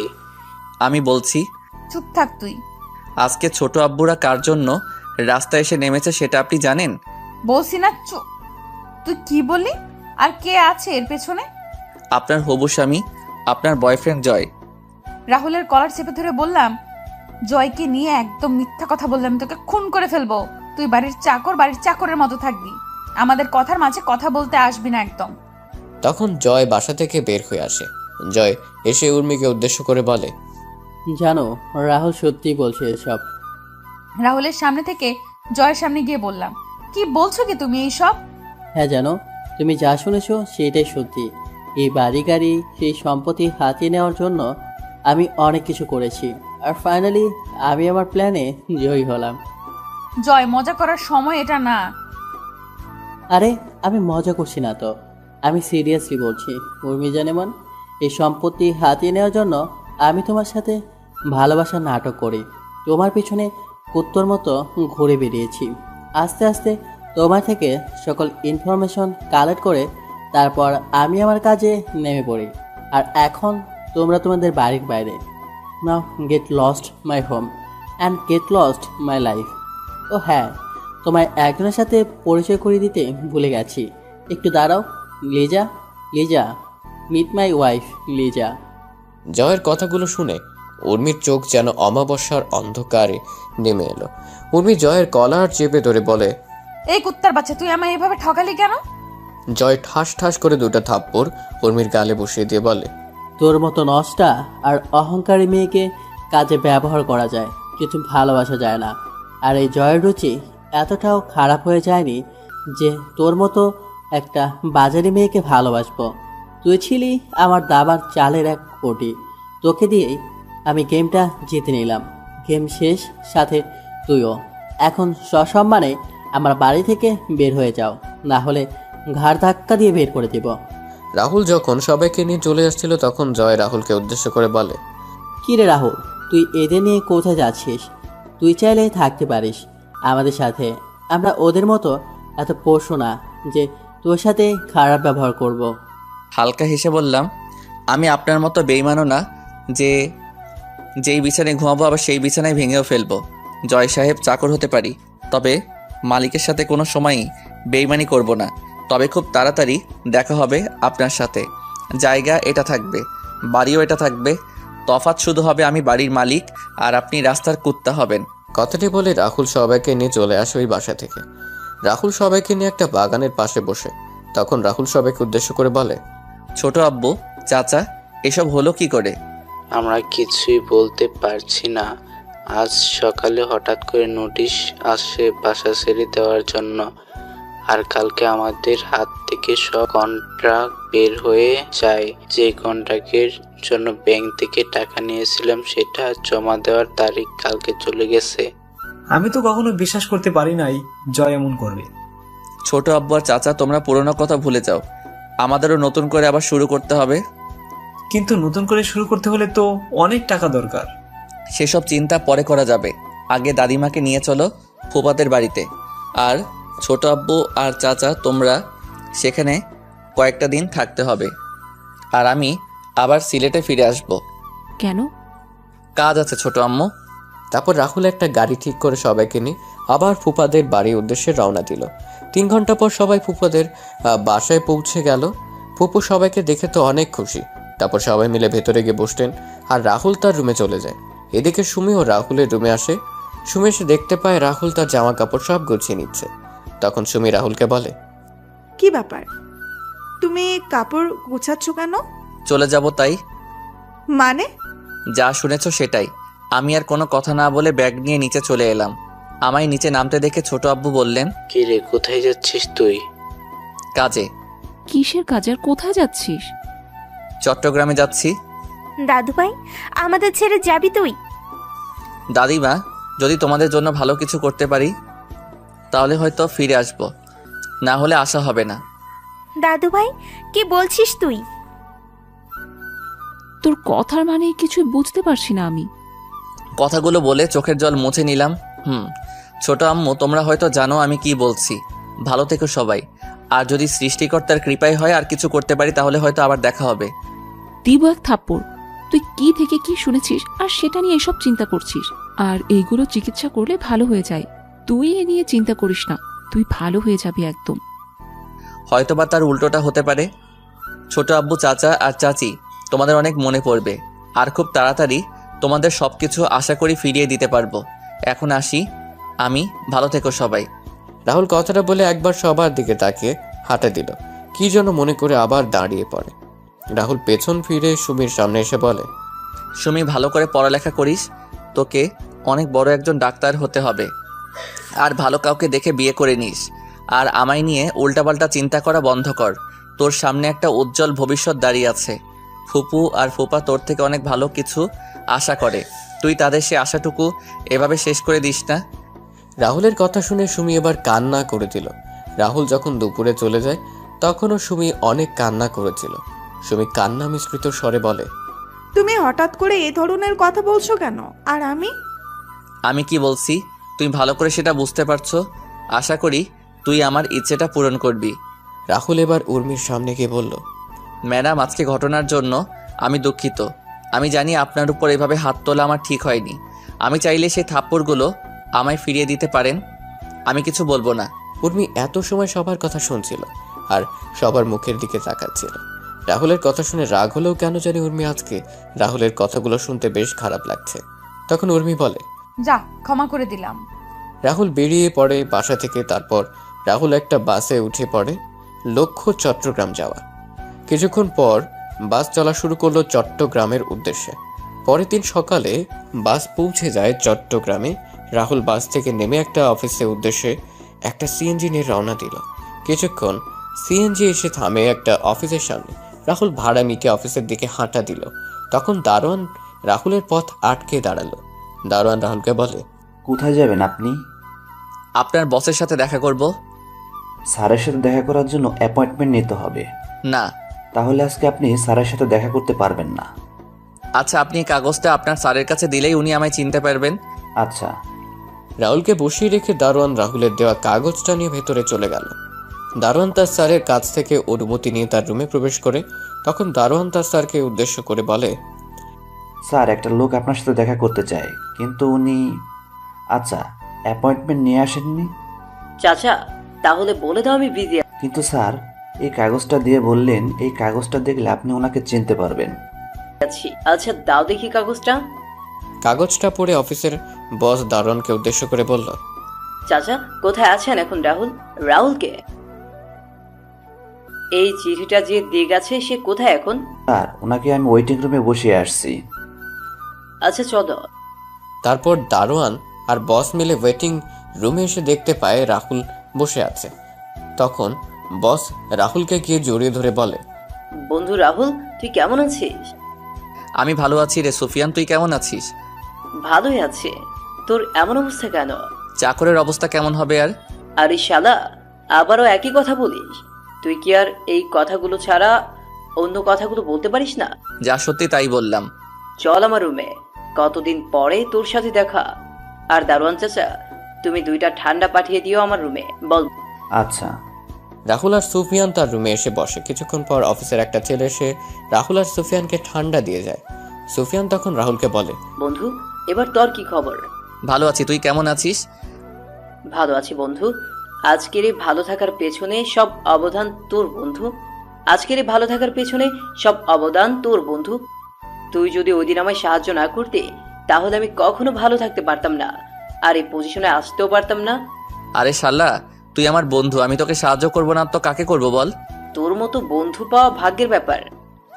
মিতু আর নমি কেমন আছে? ভালো আছে ওরা। চল বাসায় চল, আজকে কতদিন পরে একসাথে। আর মিতু তো তোকে দেখলে অনেক খুশি হবে। জানিস, মিতু আর আমি প্রায় তোর কথা বলি। না রে বন্ধু, তোর কাছে কিছু কাজে আসছি, সেটা হয়ে গেলে আমি চলে যাব। শাল্লা, চলে যাবে মানে? পাক্কা কয়েক মাস আমার এখানে থাকবে। 2 বন্ধু মিলে অনেক ঘোরাঘুরি করব। চল বাসায় চল, এখন আর কোনো কথা হবে না। তারপর সুফিয়ান রাহুলকে জোর করে নিয়ে অফিস থেকে বাড়ি চলে যায়। বাসার সামনে গিয়ে রাহুল বেল বাজায়। কিছুক্ষণ পর মিতু দরজা খুলে দিল। সুফিয়ানকে দেখে মিতু বলে, কি ব্যাপার, তুমি এই সময় বাড়িতে? আমি আর আমার সাথে একজন এসেছে, যাকে দেখলে তুমি অনেক খুশি হয়ে যাবে। ও আচ্ছা, তাই নাকি? তাহলে দেখি কে আছে। মিতুর কথা শুনে সুফিয়ান সরে দাঁড়ায়। তখন মিতু দেখতে পায় রাহুল দাঁড়িয়ে আছে। রাহুলকে দেখে মিতু রাহুলকে জড়িয়ে ধরে। তখন মিতু বলে, আরে রাহুল, তুই কেমন আছিস? ভালো আছি, তুই কেমন আছিস? অনেক ভালো আছি রে, আয় ভেতরে আয়। ভিতরে গিয়ে বসার পর রাহুল সুফিয়ানকে বলে, সুফিয়ান, তোর সাথে কথা ছিল, আর আমায় সিলেট ফিরতে হবে। ওই হারামি, এখন কয়েক মাস সিলেটে যাওয়া হচ্ছে না তোর। তুই এখন আমাদের সাথেই কয়েক মাস থাকবি। তা হয় না রে মিতু, আমার হাতে সময় কম, কিন্তু কাজ অনেক। আর কোনো কথা না বলে খাবার টেবিলে আয়, খাওয়া দাওয়া শেষ করে বাকি কথা হবে। রাহুল আর সুফিয়ান খাবার টেবিলে বসতেই নমি এসে রাহুলকে মামা মামা ডেকে রাহুলের কোলে উঠে যায়। রাহুল খাবার খাচ্ছে, সাথে নমিকেও খাইয়ে দিচ্ছে। মিতু আর সুফিয়ান তো অনেক খুশি রাহুলকে পেয়ে। খাওয়া দাওয়া শেষ করে রাহুল নমিকে কোলে নিয়ে সোফায় বসে, সুফিয়ানও এসে রাহুলের পাশে বসে। মিতু তার রান্নাঘরে কাজ শেষ করে এসে রাহুল আর সুফিয়ানের সাথে আড্ডায় অংশ নিল। কিছুক্ষণ পর সুফিয়ান বলল, এখন বল, আগে কি বলতে চাইছিলি? আমার তোর সাহায্যের প্রয়োজন বন্ধু। অনেক ভেবেচিন্তে আমি তোর কাছে এসেছি। কি হয়েছে বলবি তো? আর ও তোকে সাহায্য করবে না, ওর ঘাড় করবে? আরে আমি মানা করেছি কি? তুমি এর মাঝে আমার ঘাড় ধরে টানাটানি শুরু করলে। আচ্ছা বল, তুই কিরকম সাহায্য চাস? শোন তাহলে, সবকিছু খুলে বললাম জয়ের কথাগুলো। ভালো হয়েছে, উর্মির সাথে এমনটাই হওয়ার কথা ছিল।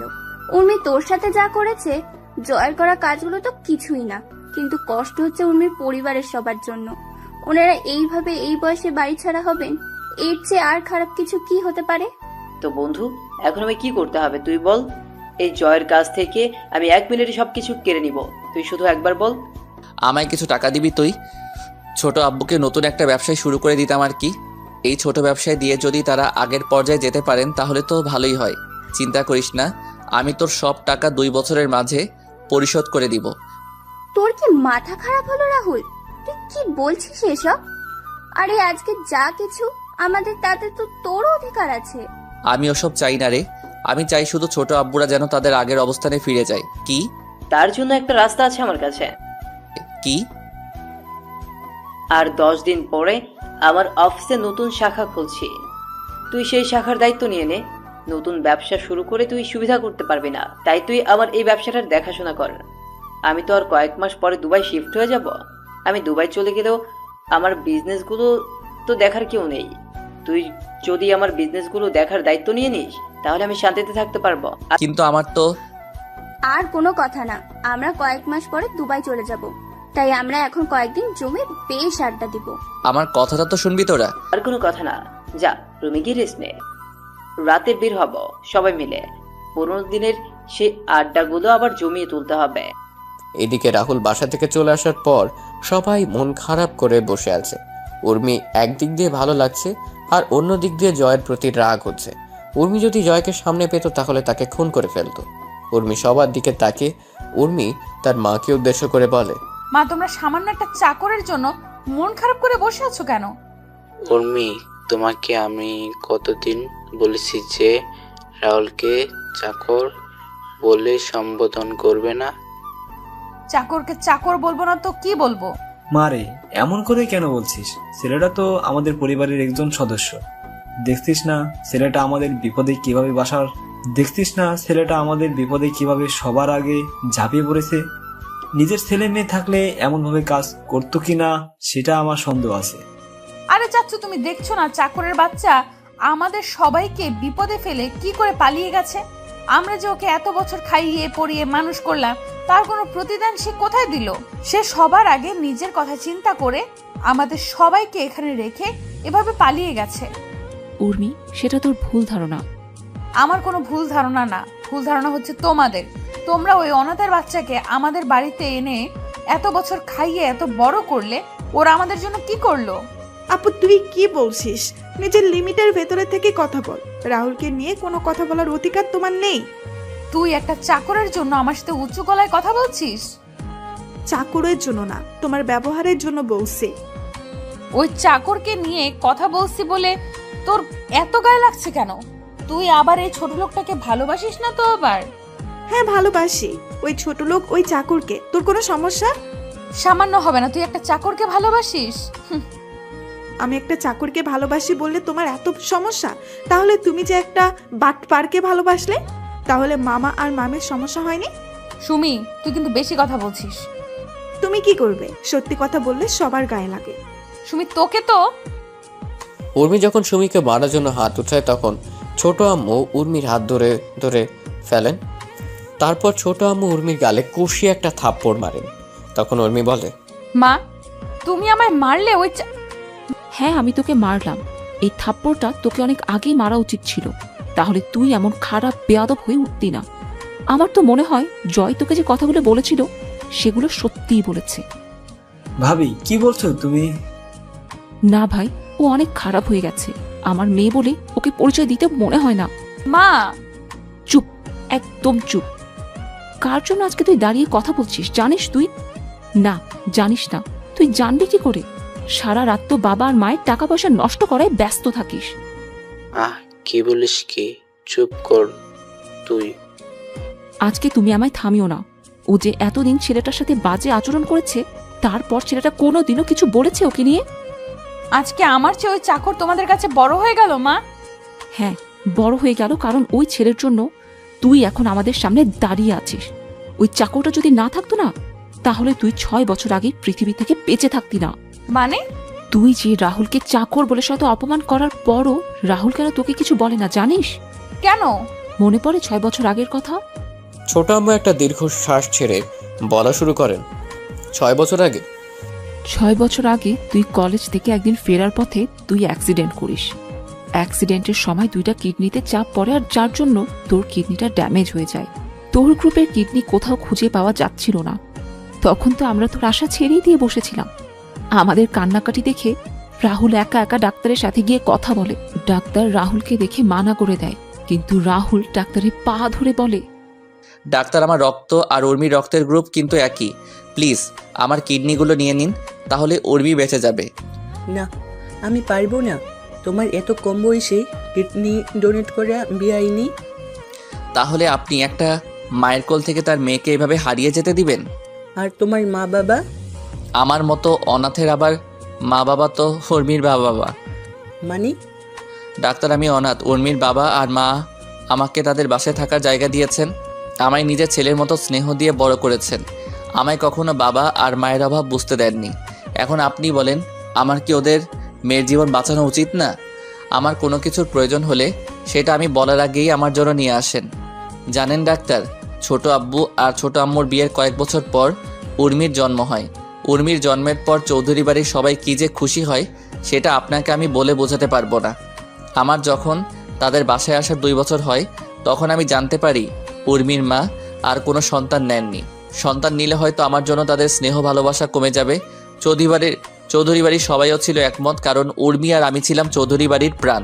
এখন আপনি বলেন, উর্মির কিছু হলে ওই বাড়ির কেউ সেটা মেনে নিতে পারবে না। আমি মারা গেলে হয়তো কয়েকদিন সবাই কান্না করবে, কিন্তু উর্মির কিছু হয়ে গেলে ওই বাড়ির সবাই চিরদিন কান্না করবে। ওই বাড়ির কেউই অল্প বয়সে তাদের বাড়ির মেয়ে হারানোর যন্ত্রণা সহ্য করতে পারবে না। জানেন ডাক্তার, আমি ছোটবেলায় আমি মায়ের বাবার আদর পাইনি কখনো, এখন পেয়েছি। আমি সেই বাবা আর মাকে কিভাবে নিজের সামনে কষ্ট পেতে দেখতে পারি আপনি বলুন। আপনি যদি আমার কিডনি না নেন, তাহলে আমি এখন আপনার চেম্বার থেকে বের হয়ে আত্মহত্যা করা ছাড়া আমার কোনো উপায় থাকবে না। আমি ওই বাড়ির সবাইকে এভাবে কষ্ট পেতে দেখতে পারবো না। আমার আত্মহত্যার একমাত্র কারণ হবে না আপনি। কিন্তু দেখো বাবা, তুমি আমার কথা বুঝতে পারছো না। এটা কখনো সম্ভব না বাবা। আপনি আমার কথা বুঝতে পারছেন না কেন? আপনি কি চাইছেন আমার ছোট আব্বু আর ছোট আম্মু আমার চোখের সামনে এভাবে কষ্ট পাক? আমি সেটা সন্তান হয়ে কিভাবে মেনে নিব? কিন্তু ডাক্তারের পায়ে ধরে বললাম, আমি আপনার পায়ে পড়ি ডাক্তার, আপনি উর্মিকে বাঁচিয়ে দিন। তা না ছাড়া আমার মরা ছাড়া কোনো উপায় থাকবে না। আচ্ছা, আমি দেখছি। তারপর ডাক্তার নার্সকে ডেকে রাহুলের রক্তের গ্রুপ পরীক্ষা করে 1 ব্যাগ রক্ত নিতে বলেন। 2 ঘন্টা পর রাহুলের অপারেশন শুরু হয়। রাহুলকে অ্যানেস্থেশিয়া দেওয়ার পরও রাহুলের পেট যখন কাটা হয়, রাহুলের শরীর তখন কেমন যেন খিচে আসছিল। তখন কিডনি বের করা হচ্ছিল। তখন রাহুলের মুখ দিয়ে ফেনা বের হয়ে আসে। রাহুলের কিডনি বের করার জন্য অপারেশন হচ্ছে, আর রাহুল শরীরটা কেমন জানি ঠান্ডা হয়ে আসছিল। তারপর রাহুল হঠাৎ করে অজ্ঞান হয়ে যায়। 3 ঘন্টার অপারেশন শেষে ডাক্তার অপারেশন থিয়েটার থেকে বের হয়। ডাক্তার উর্মির বাবা মা আর চাচার সামনে গিয়ে বলেন, চৌধুরী সাহেব, আপনার মেয়ের অপারেশন হয়ে গেছে। সে এখন বিপদমুক্ত। জ্ঞানে ফেরার আগ পর্যন্ত তাদের আইসিইউয়ে রাখা হয়েছে। ডাক্তারের কথা শুনে 3 জনই দাঁড়িয়ে যায়। সবার মুখে হাসি ফুটে ওঠে। তখন উর্মির বাবা ডাক্তারকে বলেন, ডাক্তার, আপনারা বলেন কিডনি পাওয়া যায় কি না? কিডনি পাওয়া যায়নি, তবে একটা ছেলে তার কিডনি স্বেচ্ছায় দিয়েছে। তার 2টা কিডনি আমরা আপনার মেয়েকে আর আপনার মেয়ের কিডনিগুলা ওই ছেলেকে লাগিয়ে দিয়েছি। কিন্তু এতে তো ডাক্তার ছেলেটা মারা যাবে। তবে ছেলেটা যদি মেডিসিন নিয়মিত খায়, তাহলে হয়তো কয়েকটা বছর বেশি বাঁচতে পারবে। আর ভাগ্য ভালো হবে 10-15 বছর আপনার মেয়ের 2টা কিডনির মাঝে ডান পাশের কিডনি 40% ভালো ছিল। ডাক্তার, সেই ছেলেটা কোথায়? আমরা ছেলেটার সাথে দেখা করতে চাই, যে ছেলেটা তার জীবন বাজি রেখে আমাদের মেয়েটাকে এইভাবে বাঁচিয়ে দিল। আসুন আমার সাথে। তারপর ডাক্তার 3জনকে নিয়ে আইসিইউতে নিয়ে গেলেন। রুমের ভিতরে ঢুকে বেডের দিকে তাকিয়ে 3জনেই শকড হয়ে যায় রাহুলকে আর উর্মিকে পাশাপাশি বেডে শুয়ে থাকতে দেখে। তখন চাচা ডাক্তারকে বলেন, ডাক্তার, রাহুলের কি হয়েছে? এইভাবে শুয়ে আছে যে? এই ছেলেই তো আপনার মেয়ের কিডনি ডোনেট করেছে। ডাক্তার, রাহুলের কথা শুনে আপনি ওর থেকে কিডনি নিয়ে নিলেন? আমি অনেক মানা করি, কিন্তু ছেলেটা কথা শুনি আমি বাধ্য হয়ে নিতে হয়েছি। তা বলে ডাক্তার? চৌধুরী সাহেব, এই ছেলের কথাগুলো শুনি কিছু বলার ভাষা পাইনি। ছেলেটা আপনাদের সুখের জন্য নিজের জীবনটা হাসি মুখে বিলিয়ে দিয়েছে। জানেন ছেলেটা আপনাদের নিয়ে কি বলেছে? কি বলেছে? রাহুলের বলা কথাগুলো বললাম সবাইকে। ডাক্তারের সব কথা বলছেন, তার চোখে পানি স্পষ্ট সব শুনে ছোট আব্বু, ছোট আম্মু আর চাচার চোখে জল চলে আসে। ছোট আম্মু সব শুনে সেখানেই বসে পড়েন আর মাথায় হাত দিয়ে নীরবে চোখের জল ফেলতে লাগলেন। ছোট আব্বু আর চাচা স্ট্যাচু হয়ে দাঁড়িয়ে আছেন। রাহুল যে তাদের খুশির জন্য এভাবে নিজের জীবনটা বিলিয়ে দিবে সেটা তারা কখনো হয়তো ভাবতে পারেননি। 3 ঘন্টা পর রাহুলের জ্ঞান ফিরে ডাক্তার রাহুলকে পরীক্ষা করে কেবিনে শিফট করেন। রাহুলকে কেবিনে নিয়ে যাওয়া হলে রাহুল তার ছোট আম্মুকে বলে, ছোট আম্মু, তুমি কান্না করছো কেন? তুমি চিন্তা করো না, উর্মি ঠিক হয়ে যাবে। আমি ডাক্তারের সাথে কথা বলেছি তো। তুই কেন এমনটা করলি রাহুল? আমি কি করলাম আবার? তোকে তোর কিডনিগুলো দিতে কে বলেছে? তখন রুমে প্রবেশ করে ছোট আব্বু আর চাচা রাহুল ছোট আব্বু আর চাচা দেখে বলে, ছোট আব্বু, চাচা, তোমরা ছোট আম্মুকে বোঝাও তো কিভাবে কান্না করছে দেখো। কি বলেছে? তুই এই কাজ করতে গেলি কেন রাহুল? কোথায় যাবি? কি করব চাচা, নিজের বাবা আর মাকে তো কখনো দেখিনি, কিন্তু এই বাবা আর মা আমায় এত স্নেহ ভালোবাসা দিয়েছে যা আমি কখনো ভুলতেই পারবো না কখনো। এখন তুমি বলো, এই বাবা আর মাকে নিজের চোখের সামনে কষ্ট পেতে দেখতে পারি কি করে বলো? আমি না হলাম তাদের ছেলে, কিন্তু তাদের মা আর বাবা বলে ডেকেছি তো। ছেলে হয়ে আমি তাদের কখনো কষ্ট পেতে দিব না কখনো। ছোট আম্মু রাহুলের কথা শুনে রাহুলকে জড়িয়ে ধরে চিৎকার দিয়ে কান্না করছে। রাহুল আর ছোট আম্মু শান্ত করার চেষ্টা করছে। এদিকে ছোট আব্বু আর চাচা চোখের জল মোছায় ব্যস্ত। কিছুক্ষণ পর উর্মির জ্ঞান ফেরার খবর নার্স এসে দিয়ে যায়। তখন রাহুল সবাইকে উর্মির কাছে যাওয়ার জন্য বলে। তখন সবাই উর্মির কাছে যায়। উর্মি জ্ঞান ফেরার পর সবার সাথে কথা বলে। উর্মি আর রাহুল 10 দিন হাসপাতালে ছিল। 10 দিন পরে সকালে রাহুলকে নিয়ে বাসায় যাওয়া হয় আর বিকেলে উর্মিকে বাসায় নিয়ে যাওয়া হয়। উর্মি রাহুলকে হাসপাতালে দেখে কিছুটা অবাক হয়। তখন তার মাকে জিজ্ঞেস করে। তখন তার মা বলেন রাহুল অ্যাক্সিডেন্ট করেছে। উর্মি তার মায়ের কথাটা শুনে কেন জানি মনে হলো তার মা মিথ্যে বলছে। তারপরও উর্মি আর কোনো কথা বলেনি। এভাবে কেটে যায় 2 মাস। রাহুল আর উর্মি এখন পুরোপুরি সুস্থ হয়ে যায়। রাহুলের কিডনি ডোনেট করার কথা দাদিমা আর ফুপা শুনেন ছোট আম্মু আর ছোট আব্বুর থেকে। একদিন রাহুল উর্মি আর তার চাচিকে ছাড়া সবাইকে ডেকে বলে, সবার উদ্দেশ্য আমার একটা কথা বলার আছে। কি কথা? আমি যে উর্মিকে আমার কিডনি ডোনেট করেছি সেটা যেন উর্মি কখনো জানতে না পারে। এত বড় একটা কথা আমরা উর্মির থেকে কেন লুকাবো? আমি বলছি তাই ছোট আম্মু। দাদু ভাই, কি বলছিস তুই? তুই উর্মির এত বড় একটা উপকার করলি, সেটা উর্মি জানবে না? দাদিমা, উর্মির না জানাই ভালো নয় কি? কিছু কথা না হয় অজানায় থাকুক না। আর তারপরও যদি তোমরা চাও উর্মিকে বলতে, তাহলে আমি সেদিনই এই বাড়ি ছেড়ে চিরদিনের মতো চলে যাব। দাদু ভাই। হ্যাঁ দাদিমা, আমি তোমাদের কাছে হাত জোড় করে বলছি, প্লিজ। আচ্ছা, এই কথা কেউ জানবে না, তবুও এই বাড়ি ছেড়ে যাস না। রাহুলকে প্রতিদিন নিয়ম করে মেডিসিন খেতে হতো। রাহুল একদিন মিস করলে সেদিন দাদিমা আর ছোট আম্মু রাহুলকে অনেক বকাঝকা করতো আর রাহুল কানে হাত দিয়ে বসে থাকতো। এভাবে কেটে যায় 6 বছর। বর্তমান সেদিন শপিং মলে রাহুল তোকে বাঁচানোর জন্যই বখারে ছেলেদের সাথে মারামারি করে। মারামারির এক পর্যায়ে ছেলেগুলো রাহুলের পেটের ডান দিকে ছুরি দিয়ে আঘাত করে। ছুরির সামনের অংশ রাহুলের কিডনিতে গিয়ে সোজা আঘাত করে।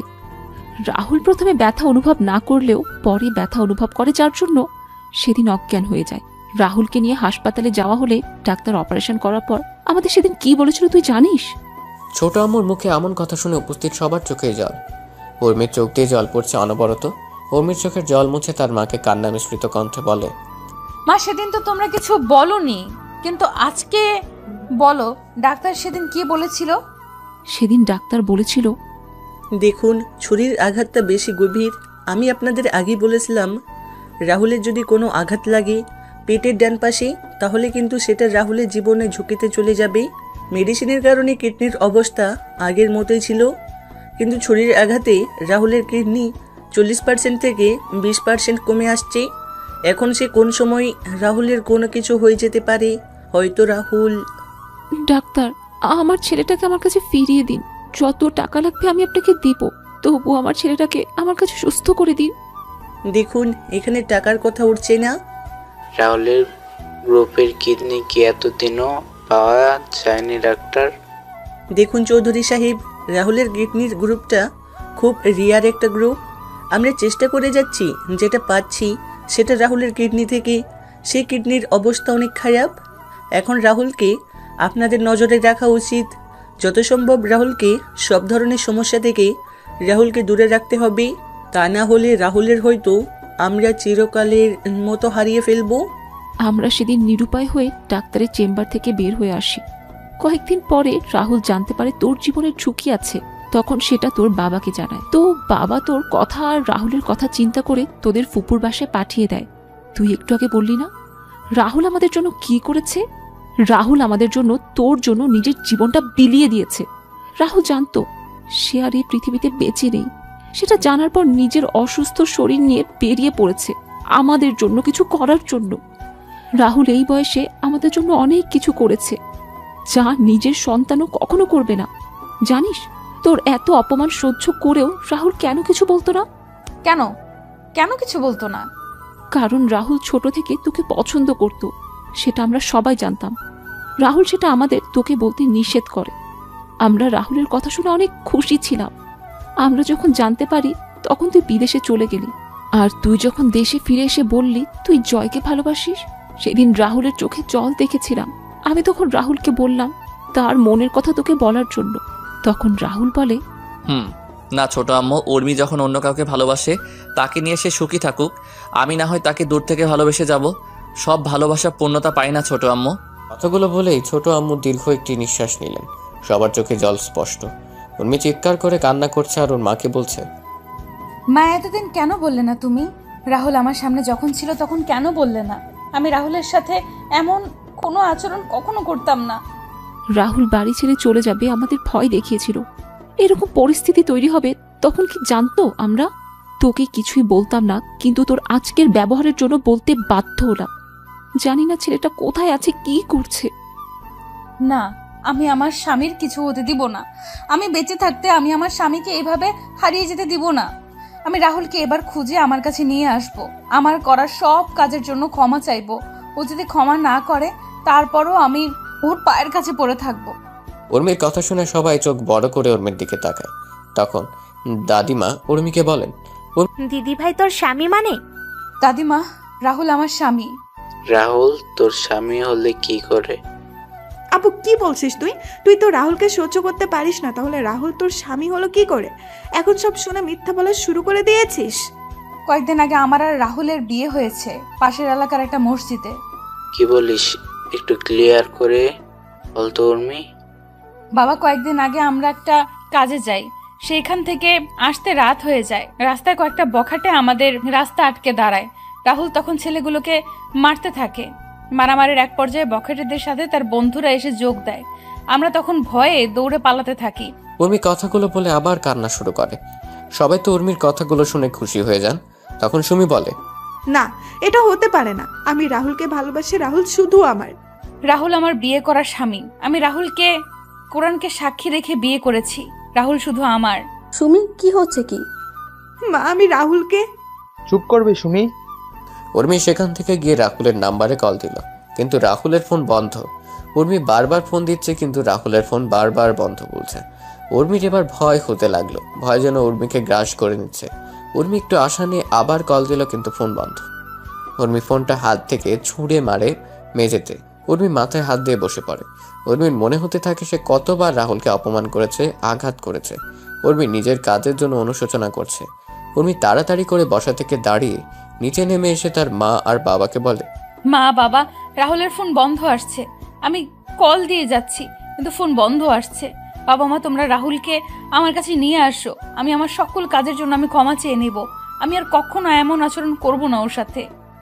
উর্মি কান্না করতে করতে বসে পড়ে। দাদিমা উর্মিকে ধরে রেখে বলেন, দিদি ভাই, চিন্তা করিস না। রাহুল দাদু ভাই খুব তাড়াতাড়ি ফিরে আসবে।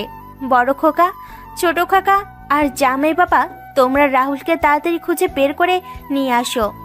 দিদি ভাই তুই চিন্তা করিস না। দিদি ভাই তুই চিন্তা করিস না, আমি ওদের বলেছি, ওরা রাহুলকে খুঁজে নিয়ে আসবে। ছোট আব্বু, চাচা আর ফুপা রাহুলের খোঁজে বেরিয়ে পড়েন। শত চেষ্টা করেও রাহুলের খোঁজ না পেয়ে তারা অসহায়ের মতো ফিরে আসেন। উর্মিও পাগলামি শুরু করে। এদিকে রাহুল, সুফিয়ান, মিতু আর নমির সাথে বেশ আনন্দেই দিন কাটাচ্ছে। শত আনন্দের মাঝেও রাহুলের সবার কথা মনে পড়ে উর্মি কথাগুলো। রাহুল চট্টগ্রাম এসে তার ফোন থেকে পুরাতন সিম খুলে নতুন অ্যাক্টিভ করে নেয়। রাহুল ঠিক করে নেয় সে যতদিন পর্যন্ত জয়ের কাছ থেকে চৌধুরী বাড়ির সকল সম্পত্তি ফিরিয়ে না আনছে ততদিন সে কারোর সাথে যোগাযোগ করবে না। এভাবে কেটে যায় 1 মাস। সুফিয়ান, মিতু আর নমি চলে যায় দুবাই। রাহুল সিলেটের অফিসের দায়িত্ব নেয়। এদিকে উর্মি রাহুলের কোনো খোঁজ না পেয়েও হাল ছাড়েনি। উর্মি সহ বাকি সবাই রাহুলের খোঁজ এখনো করে যাচ্ছে। এভাবে কেটে যায় 5 বছর। আজকে রাহুল বাংলাদেশের টপ বিজনেসম্যানদের মাঝে রাহুল একজন। রাহুলের কাছে এখন যা টাকা পয়সা, বাড়ি গাড়ি আছে তাতে জয়ের মতো কয়েকশো জয়কে কেনা যাবে। রাহুল এখন তারা খেলা শুরু করে দিল। রাহুল তার পিএকে বলে, রাজীব, কালকে থেকে জয়ের কোম্পানির সকল অর্ডার আমরা যাতে পেতে পারি সেই ব্যবস্থা করো। স্যার আমি দেখছি বললে হবে না রাজীব, 2 মাসের ভিতরে আমি জয়কে রাস্তায় দেখতে চাই। জয়কে যারা অর্ডার দেয় তাদের একটা লিস্ট করে আমার কাছে দুপুরের আগে দাও। আমি সবার সাথে কথা বলে আমাদের তৈরি করা প্রোডাক্টের স্যাম্পল তাদের দিয়ে আসবো। স্যার আমি নিয়ে আসছি কিছুক্ষণের মধ্যে। রাজীব রুম থেকে বেরিয়ে গিয়ে লিস্ট তৈরি করতে থাকে। তখন রাহুল তার উকিলকে কল দিয়ে বলে একটা ডিভোর্স পেপার রেডি করার জন্য। উকিলের সাথে কথা বলে রাহুল ফোন কেটে দিয়ে সুফিয়ানকে কল দিল। সুফিয়ান ফোন রিসিভ করে বলে, হ্যাঁ বন্ধু বল। সকল হিসাব দেখে নিয়েছিস তো তুই? রাহুল, তোকে না বলছি এই কোম্পানি আমি তোর নামে লিখে দিয়ে আসছি, তাহলে কেন আমায় সব কিছুর হিসাব দিচ্ছিস? বন্ধু, কোনো কিছু আমার না, এইগুলো তোর আছে, তোর থাকবে। শালা, তোরে যদি হাতের কাছে পেতাম কি করতি? ভর্তা করে দিতাম। ও আচ্ছা, মিতু আর নমি কেমন আছে? মিতু নমিকে খাইয়ে দিচ্ছে। বন্ধু, কালকে থেকে জয়ের পতন শুরু হবে। তাহলে তো ভালোই। তোরা কবে আসছিস বাংলাদেশে? দেখি, শিওর বলতে পারছি না। তোদের দেখার খুব ইচ্ছে করছে, যদি পারিস তাহলে আসিস। আচ্ছা আচ্ছা, রাখছি তাহলে। আচ্ছা। রাহুল ফোনটা রেখে ক্যান্টিনে চলে যায়। রাহুল ক্যান্টিন থেকে খাওয়া দাওয়া করে আবার কাজ করতে থাকে। রাহুল কাজ করছিল তখন রাজীব রুমে আসে আর বলে, স্যার এই যে লিস্টগুলো দেখে বুঝতে পারলাম বেশিরভাগ অর্ডার দুবাই থেকে এসেছে, আর কয়েকটা অর্ডার ইন্ডিয়া থেকে। দুবাই একটা কোম্পানির অর্ডার দেখে আমার চোখ আটকে গেল।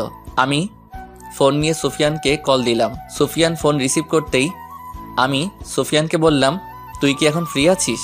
তোর সাথে কথা বলার জন্য আমি সবসময় ফ্রি আছি, বল কি বলবি? দুবাইয়ের একটা কোম্পানি জয়ের কোম্পানিকে 10.5 কোটি টাকার অর্ডার দিয়েছে। কি বলছিস কি তুই? এটা দেখে আমিও তো অবাক হয়ে গেছি। কোম্পানির নাম কি? আরজি কোম্পানি। কি? হ্যাঁ, আজকে রাতে তো আরজি কোম্পানির সাথে আমার মিটিং আছে।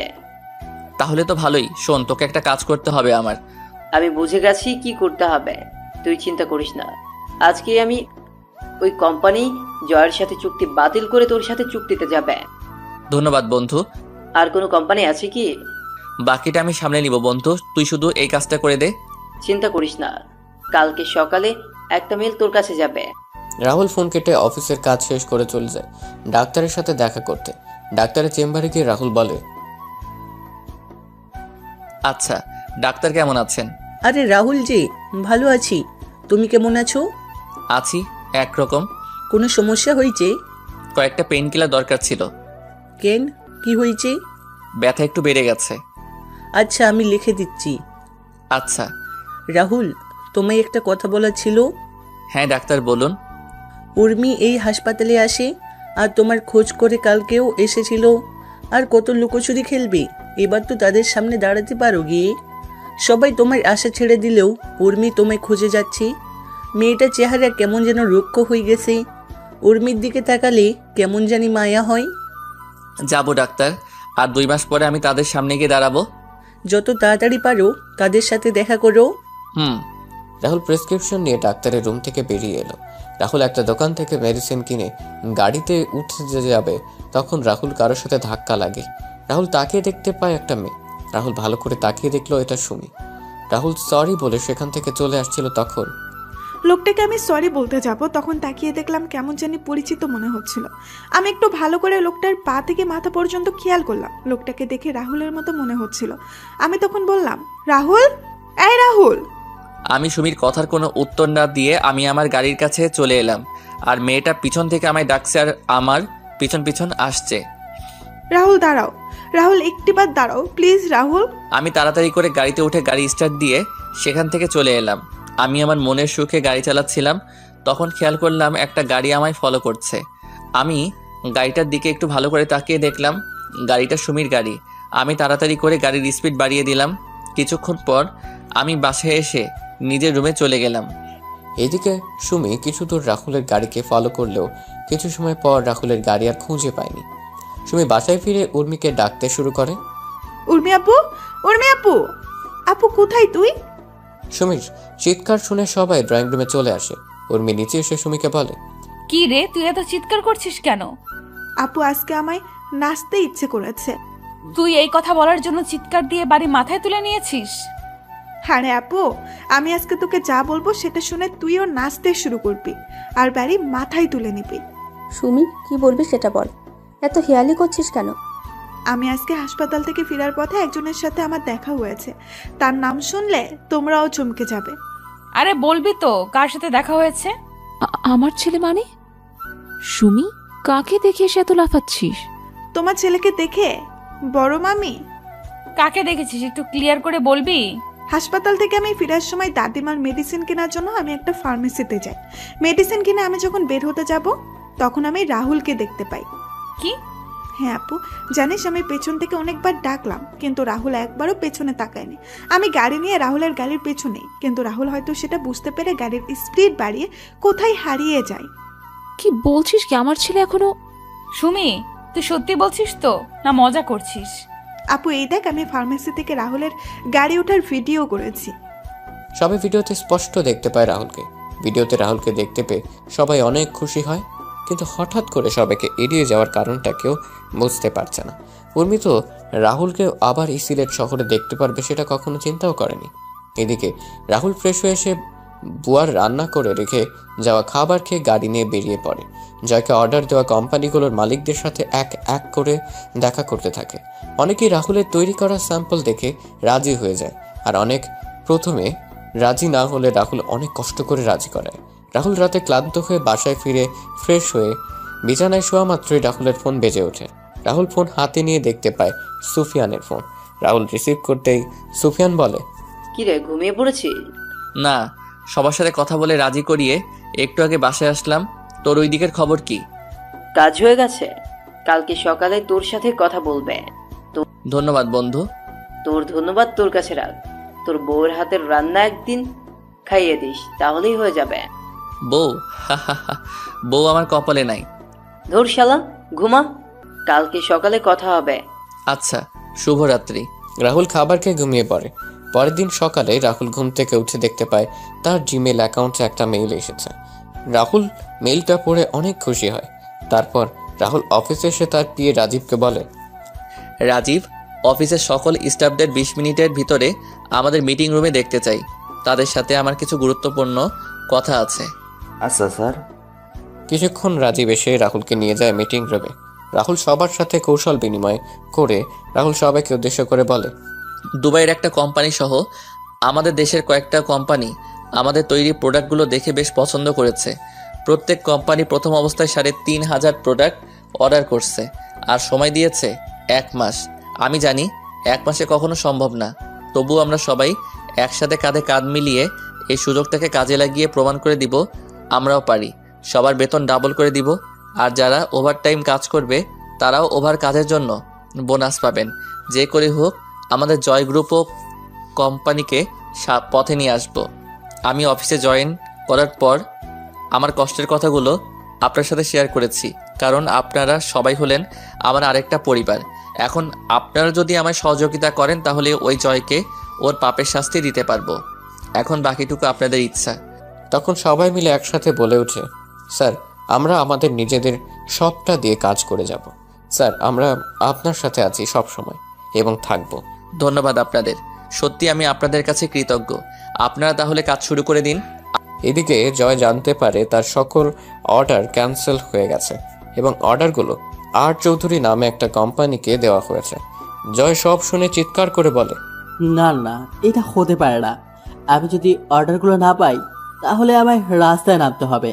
ব্যাংক থেকে নেওয়ার ঋণ যদি পরিশোধ করতে না পারি তাহলে আমার সব কিছু শেষ হয়ে যাবে। জয় যখন অফিস থেকে বের হয়ে যাবে তখন তার কোম্পানির শ্রমিকরা এসে জয়কে বলে তাদের বেতন দেওয়ার জন্য। 3 মাসের দেওয়ার জন্য আর ফ্যাক্টরি কয়েকটা মেশিন নষ্ট হয়ে গেছে। কিসের বেতন? তোদের কোনো বেতন এখন দেওয়া যাবে না। চুপচাপ গিয়ে কাজ কর, নাহলে সব কটাকে বের করে দেব। মেশিনগুলো নিজেরা ঠিক কর গিয়ে। তখন শ্রমিকরা বলে যদি বেতন না দেওয়া হয় তাহলে তারা আর চৌধুরী কোম্পানি কাজ করবে। শ্রমিকদের কথা শুনে জয়ের লোকেরা রেগে গিয়ে লাঠি হাতে শ্রমিকদের উপর হামলা করে। এইদিকে রাহুল তার অফিস থেকে সবকিছু বসে দেখছে আর হাসছে। এভাবে কেটে যায় 2 মাস। রাহুল সকল কোম্পানির অর্ডারগুলো সঠিক সময়ে পূরণ করতে পেরেছে। রাহুল তার অর্জিত টাকা থেকে তার কোম্পানির স্টাফদের ডাবল বেতন সহ বোনাস প্রদান করে কোম্পানির সবাই অনেক খুশি আজকে। এদিকে ব্যাংক জয়ের সবকিছু বাজেয়াপ্ত করে নিলামে তুলে। জয় চুপচাপ বসে আছে এক কোণে। জয় অনেক চেষ্টা করেছিল আর চৌধুরীর সাথে দেখা করার জন্য, কিন্তু পারেনি, তাই জয় বসে আছে। নিলামে জয় সম্পত্তি অনেক বিজনেসম্যান কেনার জন্য বসে আছে। নিলাম শুরু হলে একজন করে তাদের বাজেট অনুযায়ী দাম বলছে। নিলামের শেষ পর্যায়ে এসে রাহুল বলে ওঠে, 80 কোটি টাকা। 80 কোটি টাকা শুনে সবাই পেছনে তাকিয়ে দেখতে পায় রাহুলকে। সবাই অবাক হয়ে তাকিয়ে আছে। তখন নিলাম কর্মী মাইকে ঘোষণা করে জয়ের সম্পত্তি 80 কোটি টাকায় বিক্রি করে দেন। রাহুল টাকা পরিশোধ করে কাগজ বুঝে নিয়ে যখন চলে যাবে তখন জয় রাহুলের সামনে এসে বলে, কে তুই? 40 কোটি টাকার সম্পত্তি তুই 80 কোটি টাকা দিয়ে কিনে নিলি? তখন রাজীব পাশ থেকে বলে ওঠে, উনি হচ্ছেন বাংলাদেশের টপ বিজনেসম্যান রাহুল চৌধুরী। কি? তার মানে তুই আমায় এভাবে রাস্তায় নামিয়ে নিয়ে এসেছিস? রাস্তার কুত্তাকে তো রাস্তাতেই সুন্দর বানায়। তুই কি বললি? তুই যেভাবে আমার ছোট আব্বুর কাছ থেকে ওনার সম্পত্তি হাতিয়ে নিয়েছিলি ঠিক তেমনি আমি সেই সম্পত্তিগুলো তোর কাছ থেকে নিয়ে নিলাম। আমি অবশ্য তোর মতো বেইমানি করে নেইনি, আমি লিগ্যালি নিয়েছি সব। ছোট আব্বু মানে? আর কে তুই? তোকে তো চেনা চেনা মনে হচ্ছে। মনে আছে এই বাড়িতে এই জায়গায় দাঁড়িয়ে তোকে আমি কি বলেছিলাম? কি বলেছিলি? জায়গা এটা থাকবে, বাড়িও এটা থাকবে, তফাৎ শুধু হবে আমি বাড়ির মালিক আর আপনি রাস্তার কুত্তা হবেন। রাহুল তুই? যাক, চিনতে পেরেছেন তাহলে। কিন্তু কি করে তুই? চৌধুরী বাড়ির চাকর যখন টপ বিজনেসম্যান, এটা বিশ্বাস হচ্ছে না। জানেন তো, ইচ্ছেটা যদি পবিত্র হয় তাহলে সৃষ্টিকর্তা কাউকে কখনো নিরাশ করেন না। আমার ইচ্ছেটা ছিল পবিত্র, তাই তো আমি বাংলাদেশের টপ বিজনেসম্যান। আপনাকে আপনার শ্বশুরবাড়ি নিয়ে যাওয়ার জন্য বাইরে আপনার শালা আর সম্বন্ধীরা অপেক্ষা করছে।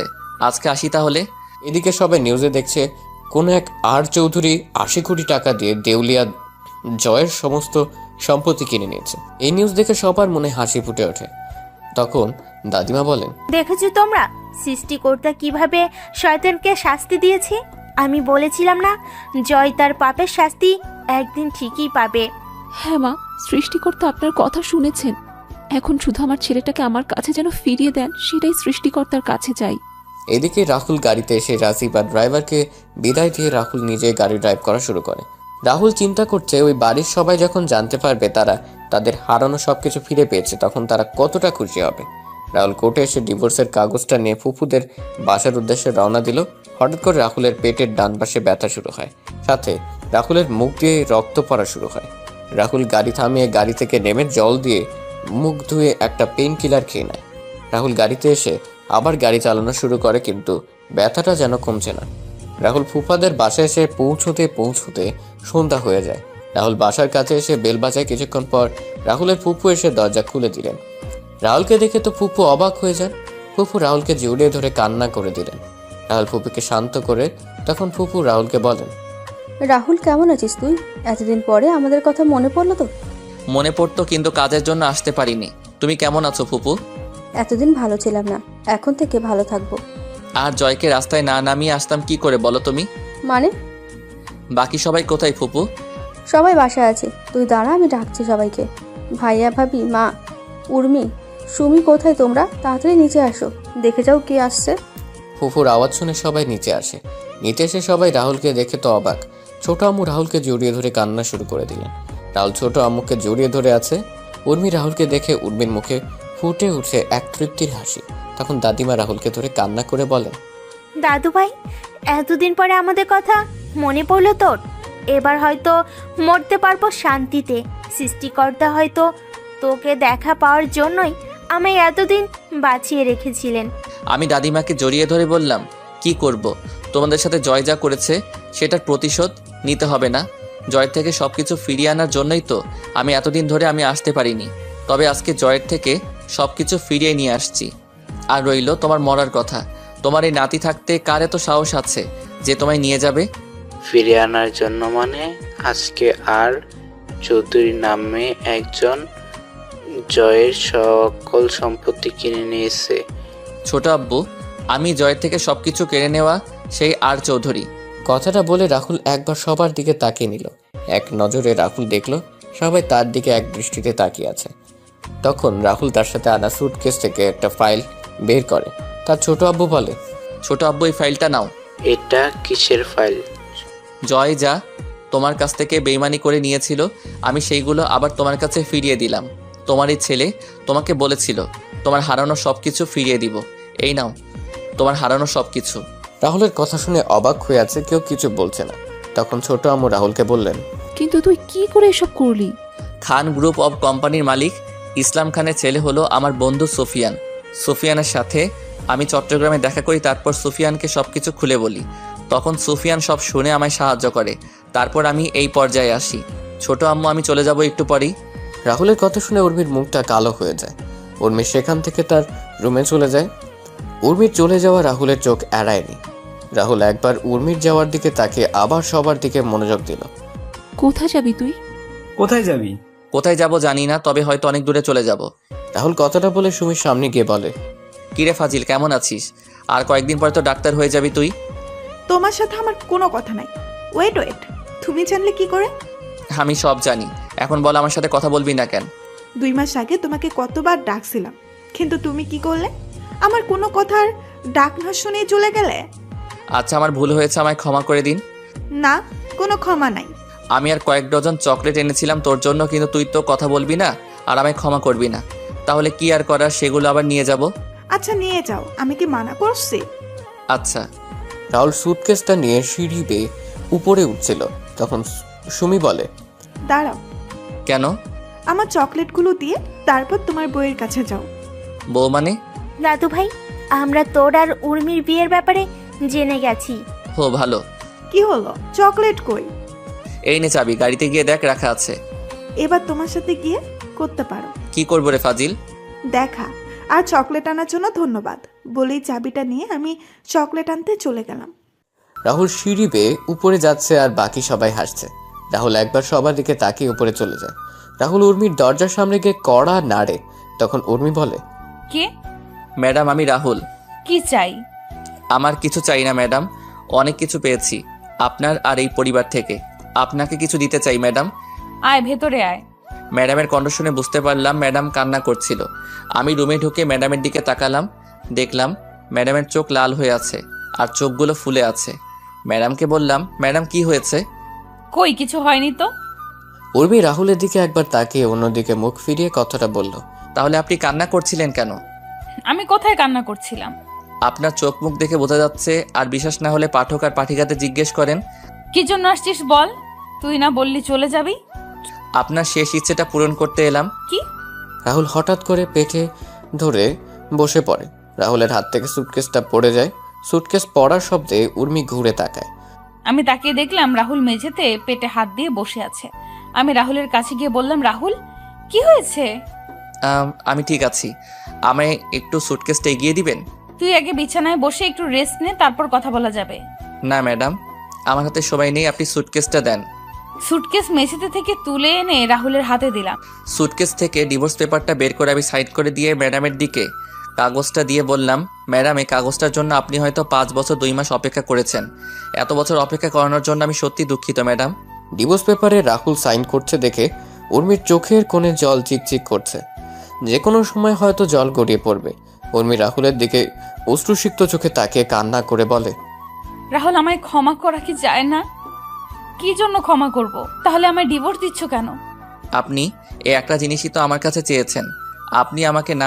আমি আপনাকে না করি কিভাবে? সবসময় তো আমায় বাদ দিন ওইসব কথা। রাহুল, আমায় আপন করে নেওয়া যায় না? আগে সবকিছু কি ভোলা যায় না? ম্যাডাম আসি আমি। আমাদের ডিভোর্স হয়ে গেছে ম্যাডাম, আর এখন তো সব শেষ হয়ে গেছে। রাহুল প্লিজ আমায় মাফ করে দাও। আমি জানি আমি তোমার সাথে যা করেছি সেটা ক্ষমার অযোগ্য। আমি সেদিন সত্যিটা জানতে পেরেছি। সেদিন নিজের করা কাজের জন্য আর নিজের উপর ঘৃণা হয় আমার ডিভোর্স লাগবে না রাহুল। আমার শুধু তোমাকে প্রয়োজন, আর কখনো আমি তোমাকে অবহেলা করব না। আমায় একটা সুযোগ দাও তুমি। ম্যাডাম সেটা আর সম্ভব না। আর ভালো থাকবেন, ভালো কাউকে দেখে বিয়ে করে নেবেন। পারলে এই চাকরটাকে মাফ করে দিয়েন। রাহুল, রাহুল আমার কথাটা। রাহুল যখন উর্মির ঘর থেকে বের হতে যাবে তখনই উর্মি রাহুলকে পেছন থেকে জড়িয়ে ধরে। উর্মি রাহুলকে ঘুরিয়ে শক্ত করে জড়িয়ে ধরে বলে, তোমায় কোথাও যেতে দেব না। এভাবে জড়িয়ে ধরে রাখবো আমি। রাহুল, আমি তোমাকে ভালোবাসি। প্লিজ আমায় আর শাস্তি দিও না। এই কয়েক বছর আমি নিজের কাজের জন্য নিজেই অনুশোচনায় ভুগেছি। শেষবারের মতো আমায় একটি বার আপন করে নাও। আমি আর কখনো তোমায় কষ্ট দিব না। কি হলো, কথা বলছো না কেন রাহুল?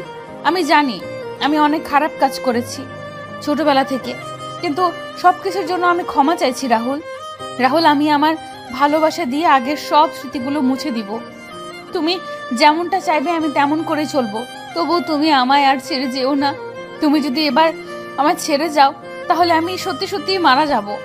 রাহুল, আমায় ক্ষমা করে একটি বার আপন করে নাও প্লিজ প্লিজ। কি হলো, কথা বলছো না কেন তুমি? উর্মি হঠাৎ তার পিঠে অনুভব করে পান জাতীয় তরল কিছু পড়ছে। উর্মি রাহুলকে ছেড়ে দিতেই রাহুল মাটিতে পড়ে যায়। উর্মি দেখতে পায় রাহুল মুখ থেকে রক্ত পড়ছে।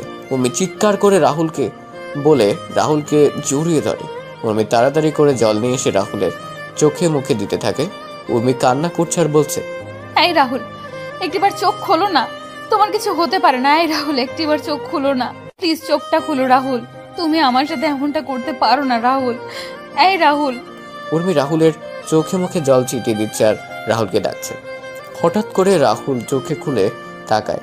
রাহুলকে চোখ খুলতে দেখে উর্মি রাহুলকে জড়িয়ে ধরে রাহুলের সমস্ত মুখে কিস করতে থাকে। তখন রাতুল কাঁপা কাঁপা কণ্ঠে বলে, ম্যাডাম আপনাকে ছোট থেকে একটা কথা বলবো বলে বলা হয়ে ওঠেনি, কিন্তু এখন না বলতে পারলে হয়তো আর বলা হয়ে উঠবে না। রাহুল, তোমার কিচ্ছু হবে না। তুমি ঠিক হয়ে যাবে খুব তাড়াতাড়ি। তুমি সুস্থ হয়ে গেলে আমি সব কথা শুনবো তোমার। তোমায় একটা হসপিটালে নিয়ে যেতে হবে। দাঁড়াও, মা, বাবা, চাচ্চু, সুমি। সুমি সবেমাত্র চকলেট নিয়ে তার রুমে আসছে। তখন উর্মির চিৎকার শুনতে পায়। তাড়াতাড়ি করে উর্মির রুমের দিকে পা বাড়ায়। এদিকে রাহুল উর্মিকে বলছে, ম্যাডাম আমার হাতে হয়তো আর বেশি সময় নেই। আমি না আপনাকে সেই ছোট থেকে পছন্দ করতাম, আর কবে আপনাকে ভালোবেসে ফেলেছি সেটা নিজেই বুঝতে পারিনি। আপনার সাথে যখন কথা বলতে চেতাম তখন আপনি আমার সাথে অনেক রেগে কথা বলতেন, দুর্ব্যবহার করতেন। আচ্ছা, আপনি কি একবারও বুঝতে পারেননি আপনার শত অপমান আঘাত করার পর আমি কেন আপনার সামনে যেতাম? আপনি যখন আমায় অপমান করতেন, আঘাত করতেন, তখন আমি কিছু বলতাম না, কারণ আমি আপনাকে ভালোবাসি। আপনার এমন আচরণে আমি অনেক কষ্ট পেতাম, কিন্তু সেগুলো প্রকাশ করতাম না। আচ্ছা ম্যাডাম, আমি চাকর বলি কি আপনার ভালোবাসা পাওয়ার অযোগ্য? সত্যি কি আপনি বুঝতে পারেননি আমার ভালোবাসা? রাহুল কথাগুলো বলছিল আর চোখ দিয়ে জল পড়ছিল। রাহুলের চোখগুলো ঝাপসা হয়ে আসছে। উর্মি রাহুলকে জড়িয়ে ধরে কান্না করে বলে, ভালোবাসি তো আমি তোমায়, অনেক ভালোবাসি Rahul. I love you Rahul, love you very much. চোখগুলো বন্ধ হয়ে আসছে। আমি ম্যাডামের দিকে তাকিয়ে আছি, তখন ম্যাডাম আবার বলেন, এই রাহুল, কথা বলো না। ভালোবাসি তো আমি তোকে। তুই শুনতে পারছিস না? আমায় ক্ষমা করে দিয়ে আপন করে নিবি না? বল। আরে ম্যাডাম আপনি কি করছেন? আমার জন্য আপনাকে কান্না করার শোভা পায় না। দেখুন না ম্যাডাম, এই পৃথিবীতে এসেছিলাম অনাথ হয়ে, এখন যাচ্ছি অনাথ হয়ে, আর ক্ষমা তো আপনার কাছে চাওয়া উচিত আমার। আচ্ছা আমি আসি এবার ম্যাডাম। তখন সুমি রুমে এসে দেখতে পায় উর্মি মাটিতে বসে রাহুলকে জড়িয়ে ধরে কান্না করছে। তখন সুমি বলে, আপু, রাহুলের কি হয়েছে? এই অবস্থা কেন? জানি না, হঠাৎ করে পেটে হাত দিয়ে বসে পড়ে আর মুখ দিয়ে রক্ত বের হচ্ছে। তুই তো ডাক্তার, একটু দেখ না বোন। আপু, রাহুলকে তাড়াতাড়ি করে হাসপাতালে নিয়ে যেতে হবে। আমার কিছু হয়নি, আমি ঠিক আছি। আমায় নিয়ে শুধু শুধু টেনশন করো না। আমায় একটু সাহায্য করো যাতে আমি দাঁড়াতে পারি। এই বলে রাহুল অনেক কষ্টে উঠে দাঁড়ায়। রাহুল যখন উর্মির রুম থেকে বের হতে যাবে তখন রাহুল আবার পেটে হাত দিয়ে বসে পড়ে। উর্মি দেখতে পেল রাহুল আবার বসে পড়ে আর রাহুলের মুখ দিয়ে রক্ত পড়ছে। এবার উর্মি আর সুমি চিৎকার করে বলে, ও মা, রাহুল! রাহুলকে জড়িয়ে ধরলাম। রাহুল, কি হয়েছে তোমার? খুব কষ্ট হচ্ছে কি তোমার? কথা বলো না রাহুল। না বাবা, মামা মামি তাড়াতাড়ি উপরে আসো। উর্মি আর নিজেকে সামলাতে পারল না। উর্মি এবার জোরে তার বাবা মাকে ডাকতে লাগলো, মা, বাবা, মা, বাবা। উর্মি আর সুমির চিৎকার শুনে নিচে থেকে সবাই উর্মির রুমে চলে আসে। সবাই দেখতে পায় উর্মি রাহুলকে জড়িয়ে ধরে কান্না করছে আর রাহুলকে ডাকছে, কিন্তু রাহুল নিশ্চুপ। তারপর সবাই মিলে রাহুলকে নিয়ে হাসপাতালে চলে গেল। রাহুলকে তাড়াতাড়ি করে অপারেশন থিয়েটারে নেওয়া হয়। এদিকে অপারেশন থিয়েটারে বাইরে সবাই বসে কান্না করছে। ভিতরে রাহুলের অপারেশন চলছে। হঠাৎ ডাক্তার খেয়াল করেন রাহুল নিঃশ্বাস চলছে না। রাহুলের বুকে চাপ দিয়ে চেষ্টা করা হলো, কিন্তু ডাক্তাররা ব্যর্থ হলেন। ডাক্তার রাহুলের মুখ থেকে অক্সিজেনের মাস্ক খুলে নিলেন। বন্ধ হয়ে গেল রাহুল শ্বাস প্রশ্বাস চিরকালের জন্য। রাহুল চলে গেল এই পৃথিবীর মায়াজাল বেঁধে করে পরপার যাত্রায়। অপারেশন থিয়েটারে সবাই এক দৃষ্টিতে তাকিয়ে আছে রাহুলের প্রাণহীন দেহটার দিকে। তখন ডাক্তার নার্সকে বললেন, ডেড বডিটাকে বাহিতে নিয়ে যাও। আপনারা ঠিকই শুনেছেন, মানুষের প্রাণহীন দেহটাকে ডাক্তারদের ভাষায় ডেড বডি বা লাশ বলে। ডাক্তারের কথায় নার্স ডেড বডিটার উপর সাদা চাদর জুড়ে স্ট্রেচারে করে ঠেলতে ঠেলতে অপারেশন থিয়েটার থেকে বের করে উর্মিদের সামনে রেখে চলে যায়। সাদা চাদরে জড়ানো ডেড বডিটা দেখে সবার যেন প্রাণটা বেরিয়ে যাবার উপক্রম হলো। উর্মি কাঁপা কাঁপা হাতে সাদা চাদর সরিয়ে দেখতে পায় রাহুল খুব সুন্দর করে ঘুমিয়ে আছে। রাহুলকে ঘুমন্ত অবস্থায় দেখতে কি সুন্দর লাগছে। উর্মি রাহুলকে জড়িয়ে ধরে কান্না করছে। মনে হচ্ছে সে রাহুলকে তার ভেতরে লুকিয়ে রাখবে, তার থেকে তার রাহুলকে কেউ কেড়ে নিতে পারবে না। ছোট আম্মু, দাদিমা, সুমি, ফুপু আর উর্মির কান্নার আওয়াজ হাসপাতাল জুড়ে বিরাজ করছে এক বিষণ্ণতার সুর। ছোট আব্বু, চাচা, ফুপা নীরবে চোখের জল ফেলছেন। পরদিন সকালে রাহুলের ডেড বডি নিয়ে যাওয়া হয় সেই চৌধুরী বাড়িতে, যেখানে 5 বছর আগেও রাহুল ছিল জীবন্ত। আর আজকে রাহুল এই বাড়িতে লাশ হয়ে ফিরেছে। রাহুল এই চৌধুরী বাড়িটা রক্ষা করার জন্য নিজের জীবনটা এভাবে বিলিয়ে দিল। দুপুরে রাহুলকে জানাজা পড়ানোর আগে শেষবারের মতো সবাই এসে রাহুলকে দেখে যায়। ছোট আম্মু তো পাথরের শক্ত হয়ে গেছে। সে তার ছেলের লাশের খাটিয়ার কাছে বসে আছে, কোনো কথা বলছে না। উর্মি এসে রাহুলের পাশে বসে রাহুলকে জড়িয়ে ধরে বলে, এত অভিমান করলে আমার উপর তুমি? একটিবার ক্ষমা করে দিয়ে আমায় তো আপন করে নিতে পারতে। আমি তো অনেক খারাপ, তাই তো তুমি আমায় এইভাবে ছেড়ে চলে গেলে। কি শান্তির ঘুম ঘুমাচ্ছ, তাই না? তারপর রাহুলকে নিয়ে যাওয়া হয় মসজিদে। জানাজা পড়িয়ে নিয়ে যাওয়া হয় কবরস্থানে। রাহুল চলে যায় নিষ্ঠুরতম পৃথিবী ছেড়ে অন্ধকার জগতে, যেই কবরে যেতে হবে একা নিজেকে। রাহুলকে হারিয়ে উর্মিও পাগল হয়ে যায়। চৌধুরী বাড়িটা পরিণত মৃত বাড়িতে। উর্মি নিজেকে সারাক্ষণ একটা রুমের মধ্যে আটকে রাখে আর রাহুলের ছবির সাথে কথা বলে হাসে, আবার কান্নাও করে।